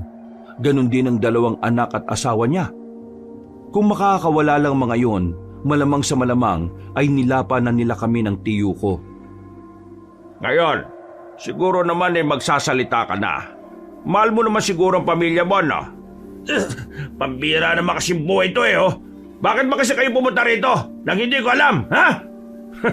Tinatanong kita, Domeng. Magsasalita ka na ba o hindi? Kung ituturo mo sa amin ang kinaroroonan ng pinuno nyo, pwede pa silang mabuhay. Magsalita ka na bago pa maubos ang pasensya ko, Domeng. Nasaan ang inyong mga kasama? Nasaan ang pinuno niya? Wala akong alam. Umalis sila sa unang pinagtataguan namin nang malaman nilang kumikilos ka na. Pero ngayon, hindi ko na alam kung nasaan yung bago naming kuta. Akala mo siguro bata ako na pwedeng maniwala sa mga palusot mong bulok. Sige, ayaw mo magsalita ah. Madali akong kausap. Agad na nilapitan ni Tiyo ang anak at asawa ni Mang Domeng. Walang pag-aalinlangan na pinag-ahataw niya ng latigo mga yon. Tumigil lang si Tiyo nang sabihin ni Mang Domeng na sasabihin na niya kung ano ang kailangan namin. Bilisan mo, Domeng. Umiikli na pasensya ko eh oh. Alam ko kung nasan sila. Sasabihin ko na. Pero ipangako mo sa akin na hindi mo na sila sasaktan. Oo na. Sabihin mo lang kung nasaan ang amo mo at ang iba niyong mga kasama. Bagong Marayo Beach. Meron kayong madaraanan na 2 bundok na magkaharap. Napapagitnaan nun ang baryo kung saan nagtatago ang mga kalahi ko. Madalas din, naroon si Gabriela. Mula rito, pwede kayong mag-tricycle lang. Tapos bumaba kayo sa dating terminal. Yung abandonadong terminal, malapit sa Makabebe. Kaunting lakad lang, meron na kayo makikitang tulay. Sa ilalim ng tulay, merong lagusan papunta sa gubat, kung saan matatanaw nyo na yung 2 bundok na sinasabi ko. Madali nyo nang mahahanap ang baryo, basta tumbukin nyo lang ng diretsyo. Paano kami makakasiguro na totoo yung sinasabi mo? Tingin mo talaga magsisinungaling pa ako kung sasaktan nyo na yung pamilya ko? Gaano karami mga aswang na naroon? Halos lahat naroon. Pero nababawasan naman yon eh. Dahil yung iba, umaalis para maghakot ng mga bagong miyembro. Kung ako sa inyo, hapon kayo pumunta, bandang 3:00. Pero huwag kayong papaabot ng gabi. Sa gabi bumabalik ng iba naming mga kasamahan. Kung sa hapon, kakaunti lang ang mga aswang sa baryo namin. Meron kayong makikitang malaking ribulto sa bungad ng baryo. Huwag kayong dadaan sa diretsyo. Kakaliwa kayo para hindi nila kayo mapansin. Basta sa kaliwang daan, maraming maisan doon. Doon kayo dadaan. At pwede niyong gapangin para siguradong hindi sila makakahalata. Ano ang binabalak ng mga aswang bukod sa pagganti nila sa akin? Akala ko ba ituturo ko lang kung nasan sila? Ginawa ko na!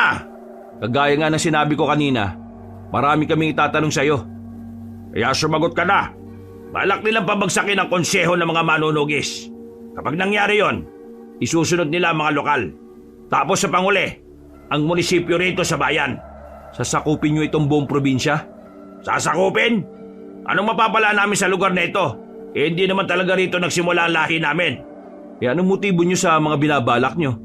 Hindi itong kapis ang lupang sinilangan namin, kundi ang Gimaras. Kailangan lang namin burahin ang kapis sa mapa at tuluyang gawin itong lugar ng mga patay para magsilbing mensahe ito sa iba pang samahan ng mga manunugis. Para katakutan kaming lahat.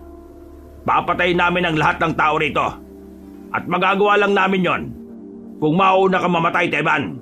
Ikaw ang pinakabanta sa aming lahi. Ano pa mga nalalaman mo? Wala na. Yun lang ang mga nalalaman ko. Hindi rin naman kasi ako ang madalas kasama ni Gabriela kung hindi si Gina. Sinong Gina? Sino pa? Di yung una niyong pinatay. Siya ang kanang kamay ni Gabriela. Hindi siya nagsalita, no? Di ba? Oo. Kaya nga ikaw ang nasa panganib ngayon eh. Sinabi ko na ang lahat ng nalalaman ko. Kaya pakawalan nyo na ako. Pati na rin yung mga anak ko at ang asawa ko. Nakakalimutan mo na bang kasama ka sa pumaslang sa pamilya ko? Teka, anong ibig mo sabihin? Ibig ko lang sabihin, walang kapatawaran ang ginawa nyo. Buhay ang nawala, buhay din ang kapalit. Pero, nangako kayong hindi nyo sila sasaktan ah! Tiyo, wala ito sa usapan natin. Dinukot na ni Tiyo Teba ng katana niya. Sigaw ng sigaw si Mang Domeng. Nag-aapoy siya sa galit. Binubuhos na niya ang lahat na makakaya niya para lang makaalis sa pagkakagapos. Pero hindi pa rin siya nagtagumpay. Dumating sa puntong umiiyak na si Mang Domeng kaso walang naririnig si Tiyo. Ayop ka! Traidor ka! Hindi ka tumupad sa usapan! Nakikita mo ba itong dalawang anak mo? At itong asawa mo? Mawawala rin sila sa'yo ngayon! Tarantado ka! Wala kang isang salita, traidor! Ginagawa ko lang ang mga ginawa sa akin ng pinuno ninyo ngayon. Pinatakas ko siya noon at nangako siyang mamumuhay ng payapa. Pero ngayon, bumuo siya ng panibagong henerasyon ng mga aswang para patayin ang pamilya ko at para manggulo. Wala akong pakialam. Ang usapan natin, hindi mo nasasaktan ng pamilya ko kapag sinabi ko sa inyo kailangan ninyo. Mga bagong aswang lang ang mga yan. Walang kinalaman yan sa kahit na anong paliwanag mo. Wala na akong pakikinggan. Gantihan lang ang laban dito. Kinuha niyo ang buhay ng pamilya ko, Domeng. Kukunin ko rin ang buhay ng mga mahal niyo sa buhay. Nilapitan na ni Tiyo ang 3 bihag. Noong mga sandaling yon, nawala na ang tapang ng 3 aswang na nakagapos. Parang nagmamakaawa na sila kay Tiyo. Pero sa nakikita ko nun kay Tiyo, desidido na siyang parusahan ng mga yon. Tingnan natin kung ano ang pakiramdam ng mawala ng pamilya. Para kasing hindi mo pa alam eh. Si Raulo! Tarantado! Huwag mo silang idadamay! Wala silang kinalaman sa ginawa ko! Yung pamilya ko, may kinalaman ba sila sa ginawa ko? Di ba wala naman? Pero bakit ko sila dinamay? Namumuhay sila ng payapa pero anong ginawa ninyo? Pinatay ninyo! Pati si nanay na hindi na makalakad, pinatay nyo rin! Ngayon, sabihin mo sa akin, mali ba ako kung pati mga mahal mo sa buhay na walang kinalaman ay idadamay ko? Nakikiusap ako sa iyo. Huwag mo silang idamay. Nagmamakaawa ko. Ako na lang ang patayin mo. Huwag lang sila. Hindi magiging patas kung hindi mo mararamdaman ang unti-unti nilang pagkawala. Kaya pasensya ka na, Domeng. Mas gusto kong makita mo kung papaano mawala ang mga to sa buhay mo.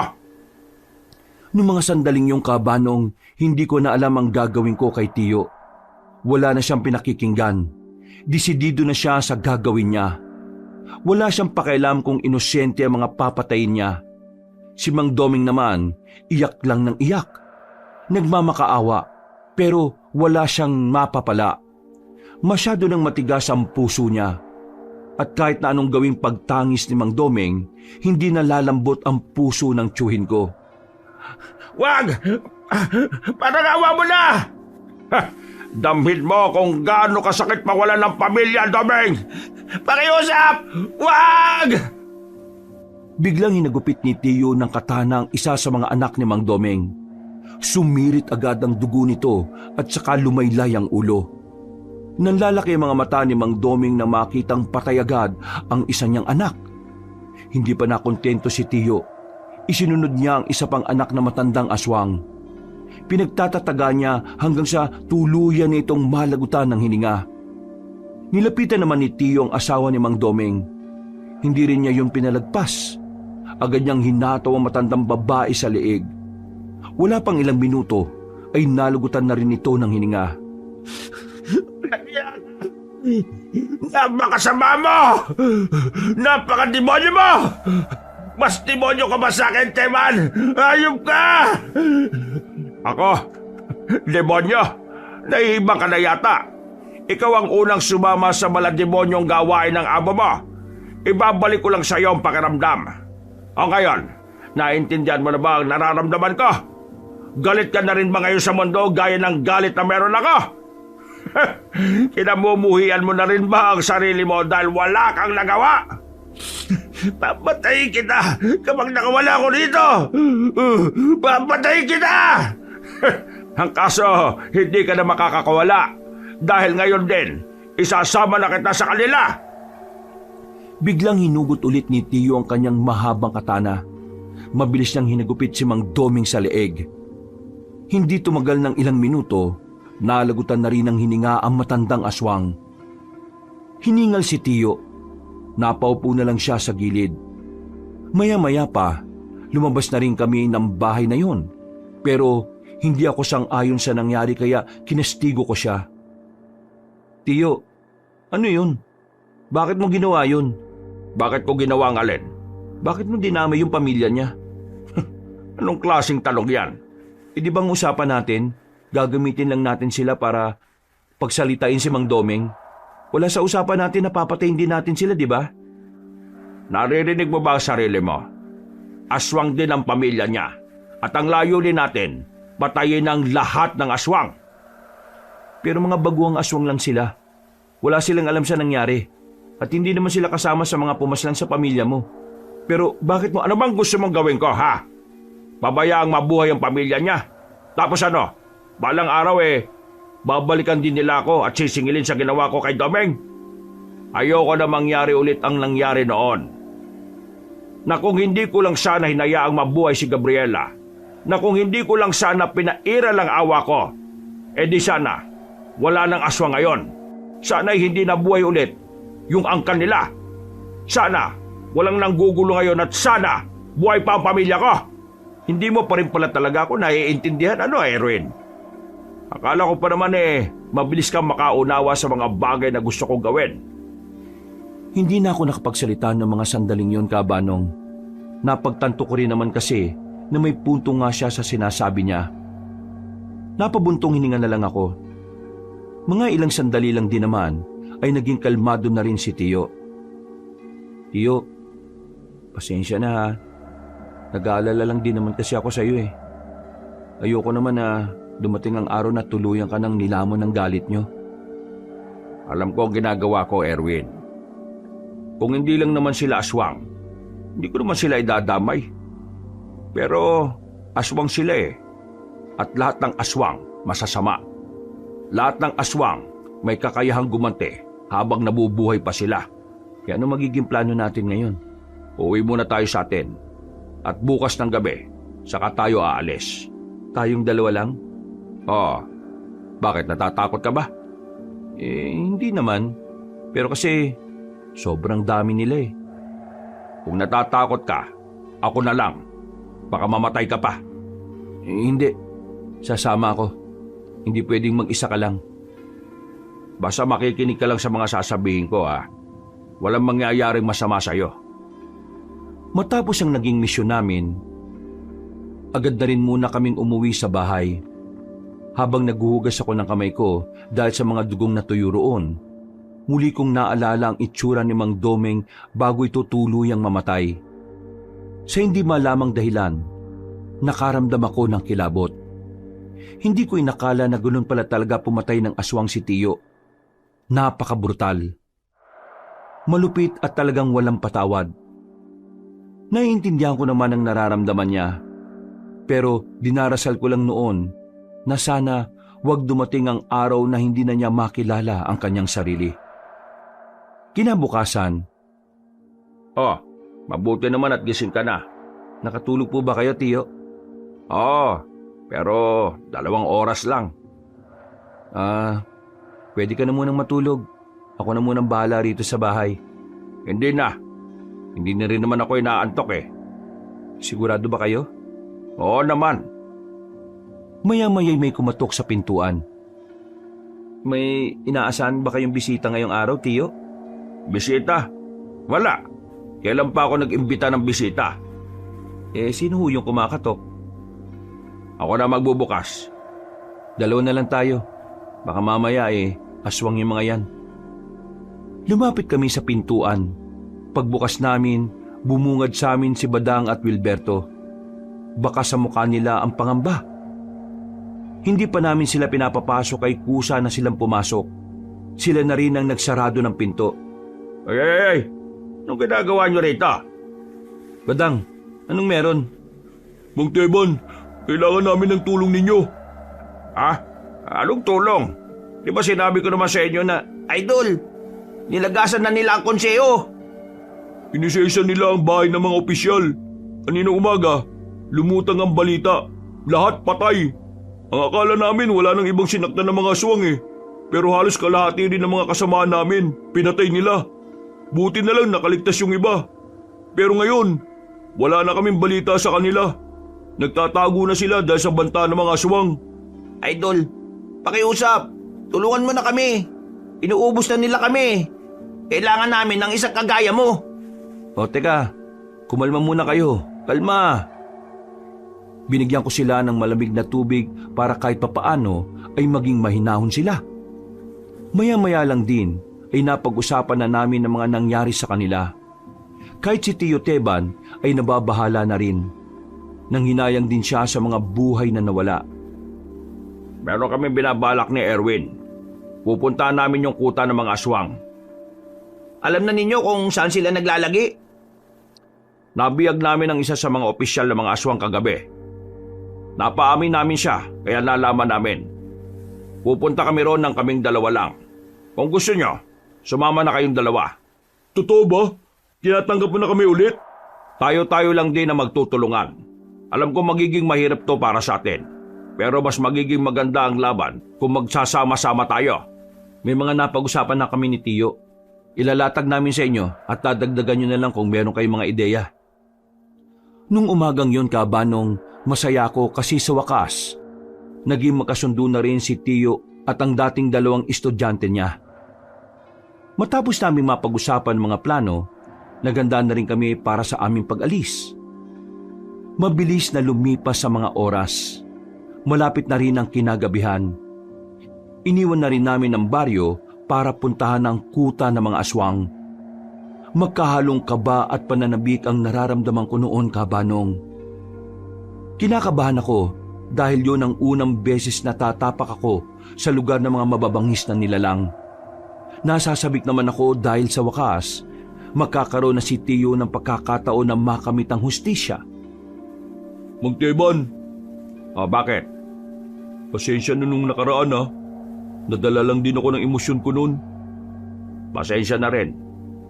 Naintindihan nyo rin naman siguro kung bakit ganun ang reaksyon ko. Naintindihan naman namin. Kilala ka naman namin eh. Hindi ka naman talaga ganun.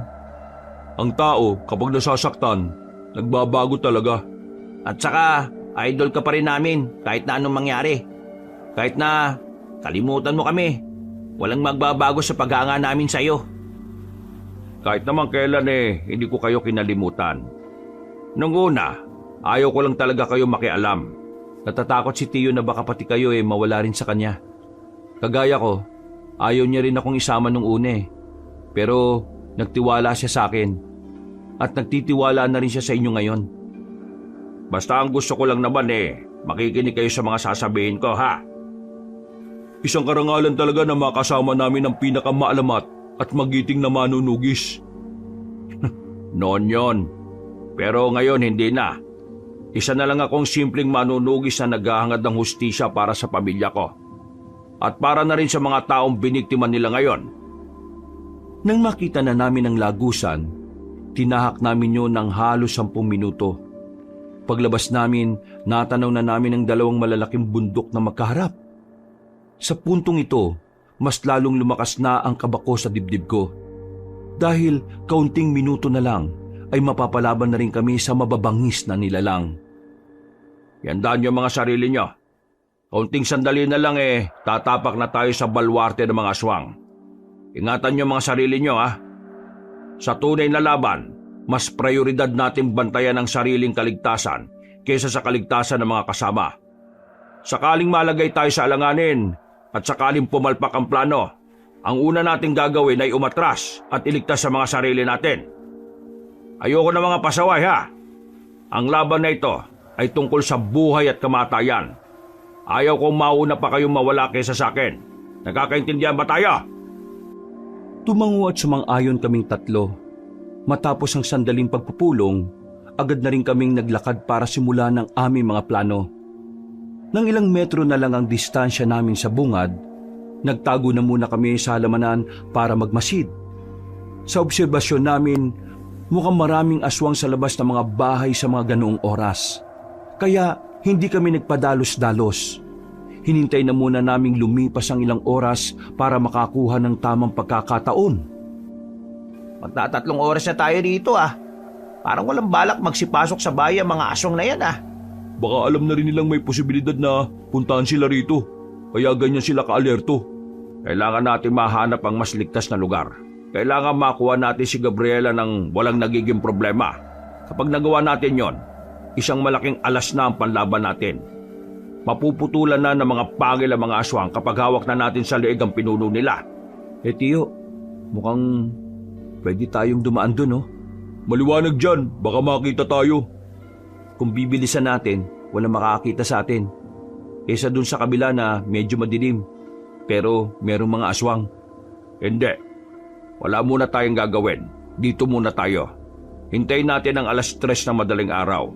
Sa ganong oras, madalas nagpapahinga na ang mga aswang. Matagal-tagal pa pala. Pwede pa pala ako nitong matulog. Isingin nyo na lang ako kapag bakbaka na ah. Nakakaramdam na ako ng antok ng mga sandaling yon, Kabanong, pero nanatili pa rin akong mulat. Sinasamahan ko si Tio sa pagbabantay habang ang dalawa naman ay masarap na ang tulog. Mga ilang sandali lang, nakita na rin namin kumukonti na ang mga aswang na pagala-gala sa labas. Sinyalis daw yon na nagsisimula ng magpahinga ang karamihan sa kanila. Dahil doon, ginising na rin namin si Badang at Wilberto. Nang masiguro naming wala ng gaanong aswang sa paligid, gumapang kami palapit sa unang bahay. Pumasok kami sa silong. Sandali kaming nang batsyag. Nakita naming papalayo na ang mga aswang na nasa bungad. Kaya naman, nakakuha na rin kami ng tamang pagkakataon para tuluyan ng makapasok. Magteban, mukhang hindi pa sila matutulog. Parang may isang direksyon lang silang pinupuntahan, no? Oo nga, Tiyo. Para mga walang laman yung mga kabahayan na nadaanan natin kanini. Hindi kaya meron silang pagre-ritual ngayon? Yan ang malalaman natin. Sa ngayon, iisa-isay natin ang mga kabahayan para mahanap natin si Gabriela. Tiningnan namin ang paligid. Dahan-dahan kaming naglakad sa gilid-gilid. Bawat bahay na madaraanan namin ay sinilip namin.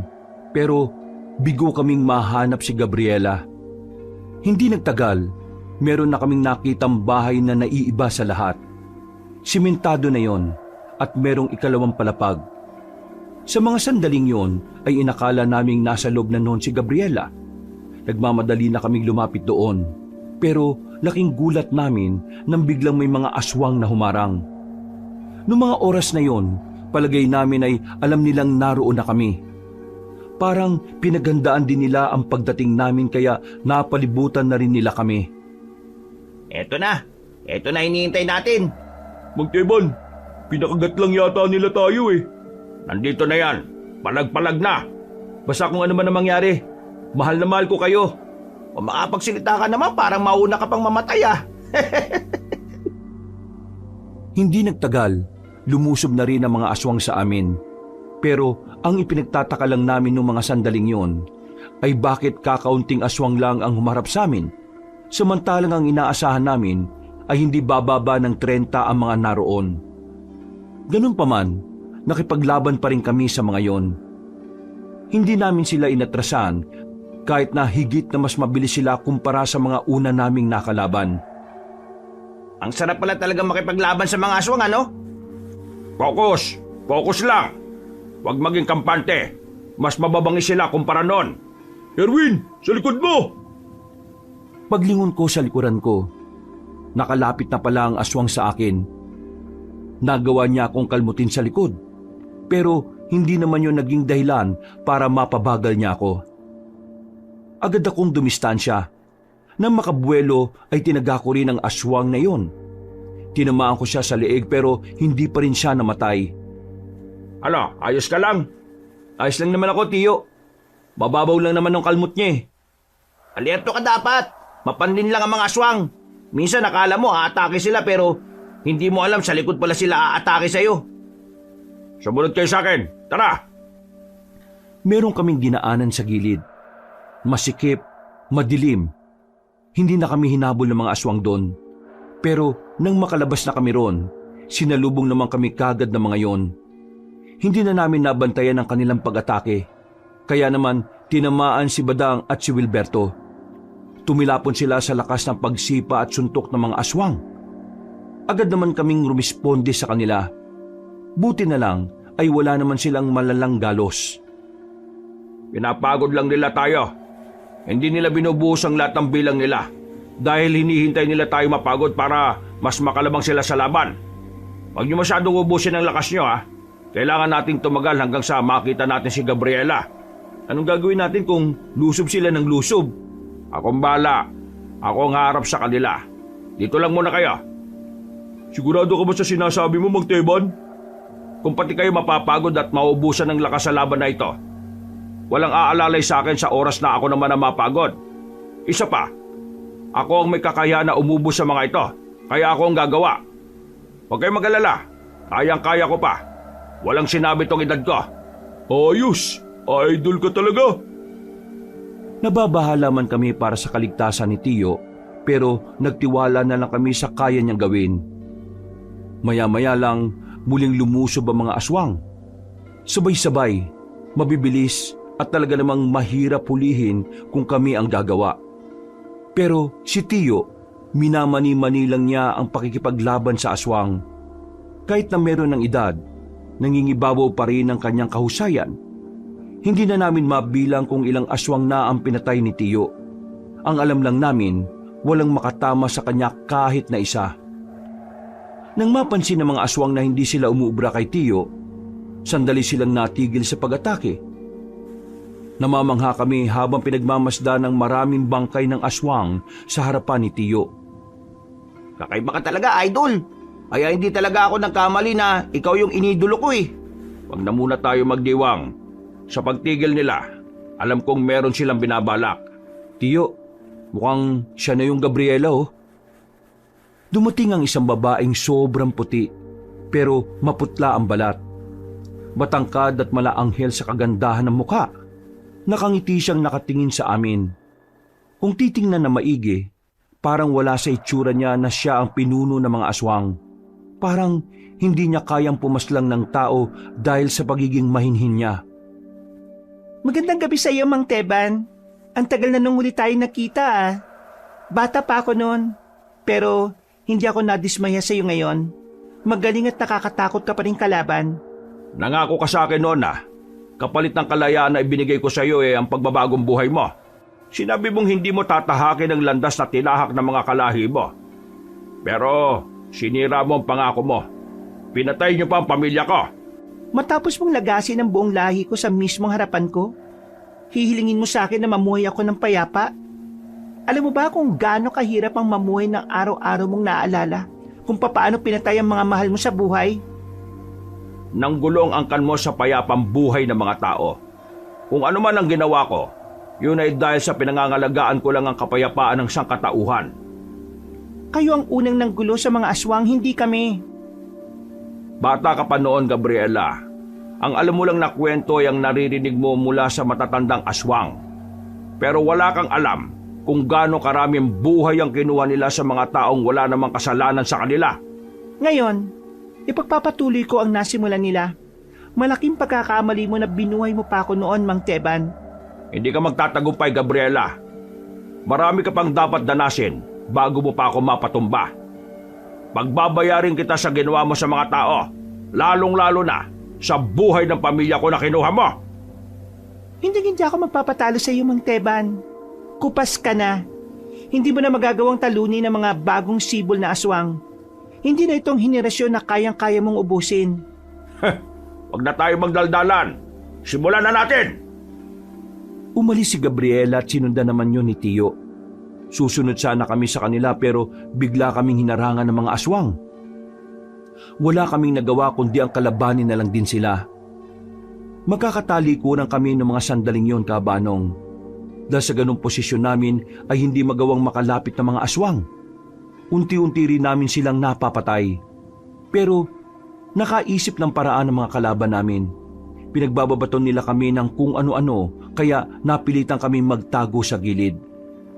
Wisit ng mga aswang to. May binabato silang tae. Ang baho! Ang bababoy ang putik. Kailangan natin silang libangin dito. Hindi pwedeng sumunod din sila kay Mang Teban. Tara, balikan na natin.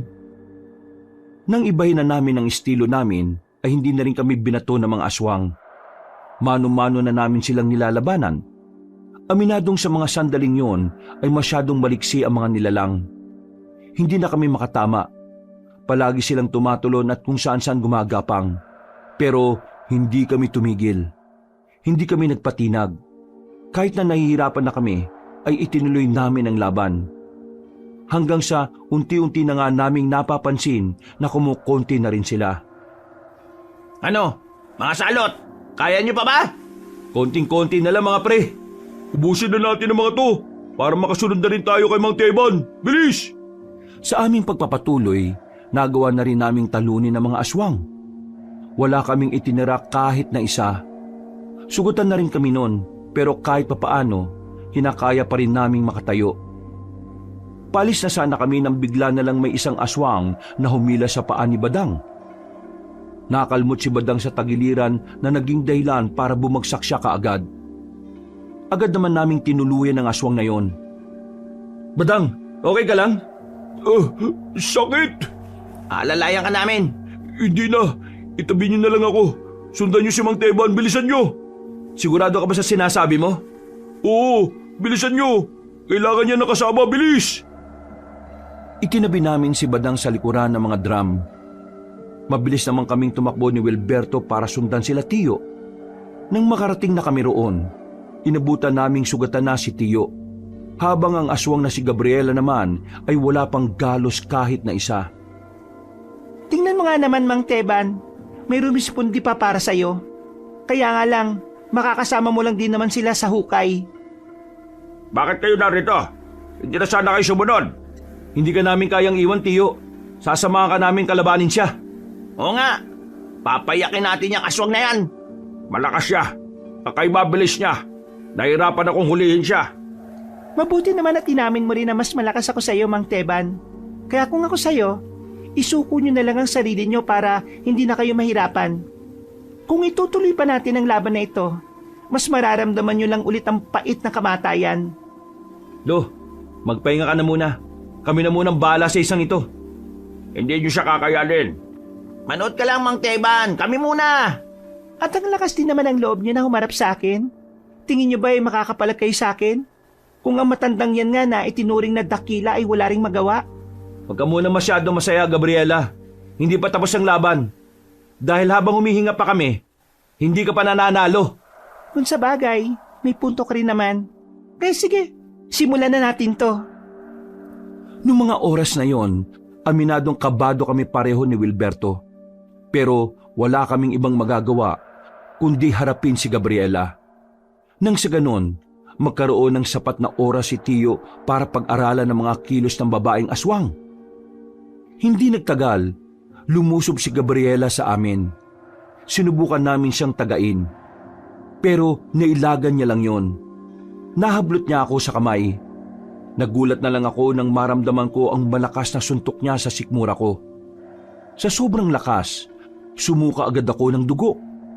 Hindi naman nagsayang ng oras si Wilberto. Lumusob siya kay Gabriela. Pero sa kasamaang palad, tumilapon lang din siya sa gilid. Hindi nyo ako kakayanin. Marami pa kayong dapat maranasan para lang makatagal kayo sa akin. Anong pinagsasabi mo? Tingin mo susuko na kami kagad sa atake mong yon? Nagkakamali ka! Sinakal ako ni Gabriela. Itinaas niya ako sa ere. Pero lumapit naman si Wilberto sa kanya. Tinaga siya ni Wilberto sa hita. Sa pagkakataong yon ay nabitiwan agad ako ng babaeng aswang. Sinamantala ko rin ang pagkakataon na wala na siya sa tamang posisyon. Tinaga ko rin siya sa hita. Nang tamaan siya, sinubukan ko namang itarak ang hawak-hawak kong itak. Pero laking gulat ko nang mailagan niya yon ng walang kahirap-hirap. Isang suntok na naman ang natanggap ko. Tumalsik at sumadsad ako sa lupa. Erwin! Mang Teban, ituloy na natin ang laban natin. Wala naman ako mapapala sa dalawang ito eh. Nagsasayang lang ako ng oras sa kanila. Huwag ka nga masyado mayabang. Kung makapagsalita ka, parang napatay mo na kami ah. Hanggat tumingin ka kami, hindi mo kami matatalo. Ang daldal mo? Sige, ikaw na ang uunahin ko ngayon. Nabahala kami ni Tio nang makitang nilapitan na ni Gabriela si Wilberto. Pero sa mga sandaling yon, napansin ko na parang may binabalak si Tio. Hinayaan lang niya makalapit ang babae kay Wilberto. Nang makakuha ng tamang pagkakataon si Tio, meron siyang kinuha sa bulsa. Isang tirador na binalahan niya ng holen. Tinamaan si Gabriela sa ulo. Akala namin nung una ay hindi siya tinatablan. Pero nang maglakad siya, bigla siyang napatigil. Napahawak siya sa ulo. Ulo lang ang kainaan ng mga aswang, kaya umanda ka sa akin.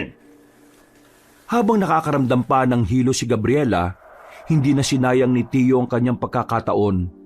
Iika-ika siyang lumapit kay Gabriela at agad yung sinaksak gamit ang itak. Bagyang nakailag ang babaeng aswang kaya sa bandang balikat lang ito tinamaan. Nang hugutin ni Tio ang katana ay sinubukan niyang patamaan ulit ang babaeng aswang. Pero sa mga sandaling yon ay nagawa na nitong makailag. Magaling! Magaling ang ginawa mo, Mang Teban. Pero hindi mo na mauulit sa akin ang parehong mong taktika. Kaya humanda ka ngayon. Ako naman ang aatake. Mabilis na paggapang ang ginawa ni Gabriela. Nanatili namang nakatayo si Tio. Nang malapit na sa kanya ang babae, bigla niyang kinuha ang kanyang latigo. Hinigupit niya si Gabriela. Tinamaan naman yun sa katawan na naging dahilan para mapatras niya ito ulit. Oh, anong problema? Masakit ba? Mukhang tinamaan ka na yata ngayon ah. Hindi mo na ba kayang umilag? Pinapatunayan mo talaga sa akin kung bakit ka kinatatakutan na matatandang aswang noon. Sige, ipapakita ko rin sa'yo kung ano ang tunay na lakas ko. Sinimula ng babaeng aswang na magpalit ng kanyang anyo. Pero habang nangyayari yon, hindi na nagsayang ng oras si Tio. Alam niya na kapag nakumpleto na ni Gabriela ang pagpapalit nito ng anyo, mas mahihirapan na siyang kalabanin nito. Kaya naman, kinuha na niya ang kanyang isa pang katana na nasa likuran niya. Ang katana na yon ay medyo luma na at meron na ring kalawang sa talim. Mabilis na tumakbo si Tio, palapit kay Gabriela. Nang makalapit siya, ay buong puwersa niyang itinarak ang katana sa dibdib ng babae. Nung una ay kinakaya pa ni Gabriela na makatayo. Pero nang sundan ni Tio ng isa pang saksak ng katana, dito na tuluyang sumuka ng maraming dugo si Gabriela. Kalaunan ay bumagsak na rin ito. Malakas ka, Gabriela. Pero isa lang ang problema sa iyo. Masyado kang kampante. Masyado kang nakatuon sa sarili mong lakas. At hindi sa lakas at talino ng mga kalaban mo. Mang Teban, Matagal na dapat kitang pinaslang, Gabriela. Pero naawa ako sa iyo noon eh. Naniwala akong kaya mong magbago. Naniwala akong kaya mong tumahak ng landas na malayo sa mga kinamulatan mo. Pero ngayon, itatama ko ng pagkakamaling nagawa ko. Wag mo akong... Makakapagpahinga ka na rin. At pinapangako ko, ito na ang huling sandali na may makikitang aswang. Tuluyan ang nalagutan ng hininga si Gabriela nang itarak ulit ni Tio ang katana. Noong mga sandaling yon ay lumuwag na rin ang paghinga namin. Kahit masakit sa katawan, ay sinubukan pa rin namin makatayo para lapitan si Tio. Nag-akbayan na lamang kami at naglakad patungo sa kinaroroonan ni Badang. Bago kami umalis, sinilaban namin ng apoy ang buong lugar. Hindi pa rin ako makapaniwala noon, Kabanong. Nagawa naming talunin ng mga aswang kahit na 4 na tao lang kami. Pero dahil doon, napatunayan ko na mas malakas pa rin talaga ang mga tao kaysa sa mga nilalang na yon. Hanggang sa makauwi na kami sa amin, manghang-mangha pa rin ako sa mga nangyari. Masaya ako kasi kahit papano, nakasama ako sa pagkamit ng hustisya para sa lahat ng biniktima ng mga aswang. Makalipas ang ilang araw, Kumusta na pala yung binuo mong grupo, Badang? Nahirapan kami makahanap ng mga bagong miyembro. Mula kasi nang mawala ang konseho, parang nabawasan ang tiwala ng mga tao sa mga manunugis. Pero hindi naman kami nawawalan ng pag-asa eh. Ipagpapatuloy pa rin namin ni Wilberto ang nasimulan. Idol, pwede bang ikaw ang maging tagapayo namin kapag nakabuo na kami ulit? Oo naman, pwede. Basta kontra sa mga aswang maaasahan niyo ako. Ikaw, Erwin, ano nang balak mo? Babalik na muna siguro ako sa amin. Magpapaalam ako. At kapag pinayagan ako, sasama ako sa inyo. Ayos! Cheers ulit! Bumuo ng bagong samahan si Badang at Wilberto. Sa kabutihang palad, pinayagan ako ng mga magulang ko na manatili sa poder ni Tio Teban. At dahil doon, nakasama na rin nila ako sa pagpapatibay ng bagong samahan ng mga manunugis. Marami man ang nalaga sa mga kasamahan nila. Marami mang nabiktima ang mga aswang na inosente, pero patuloy pa rin kami sa pagpapanatili ng kapayapaan. Si Tio Teban, unti-unti na rin gumaga ng pakiramdam niya. Unti-unti na rin kasi niyang natatanggap na wala na nga talaga ang kanyang pamilya. Sa mga sumunod na taon, mas lalong lumakas ang samahan sa tulong ni Tio. At mula noon, wala nang namataan na aswang sa aming baryo. Namayani na ang kapayapaan at kahit na kailan, hindi na ito muling ginambala na kadiliman. Hanggang dito na lamang po ang aking kwento, mga kabangers at mga kayanggaw. Sana'y meron kayong nakuhang aral at sana naibigan nyo ang mga ibinahagi ko. Marami pong salamat at pinagpalang araw sa inyong lahat. Mga kabangers, mga kayanggaw, si Kabanong po. Bago po tayo magwakas maraming salamat po sa pakikinig nyo sa bagong kwento natin. Kung nagustuhan nyo po yung kwento natin, huwag nyo pong kalimutan mag-comment at pindutin ang like button. At yung mga bago sa channel natin huwag nyo rin pong kalimutang mag-subscribe at pindutin din yung notification bell para lagi po kayo nanonotify pag meron tayong mga bagong videos. Kung medyo nabitin naman po kayo, bisitahin nyo naman po yung iba natin mga channel. Yung Pamela Clamil. Nagnanarit po ako doon bilang si Lolo Pael at ako rin bilang Kabanong. At ganun din, huwag nyo kalimutang mag-subscribe kasi konti pa lang po ang mga subscribers doon.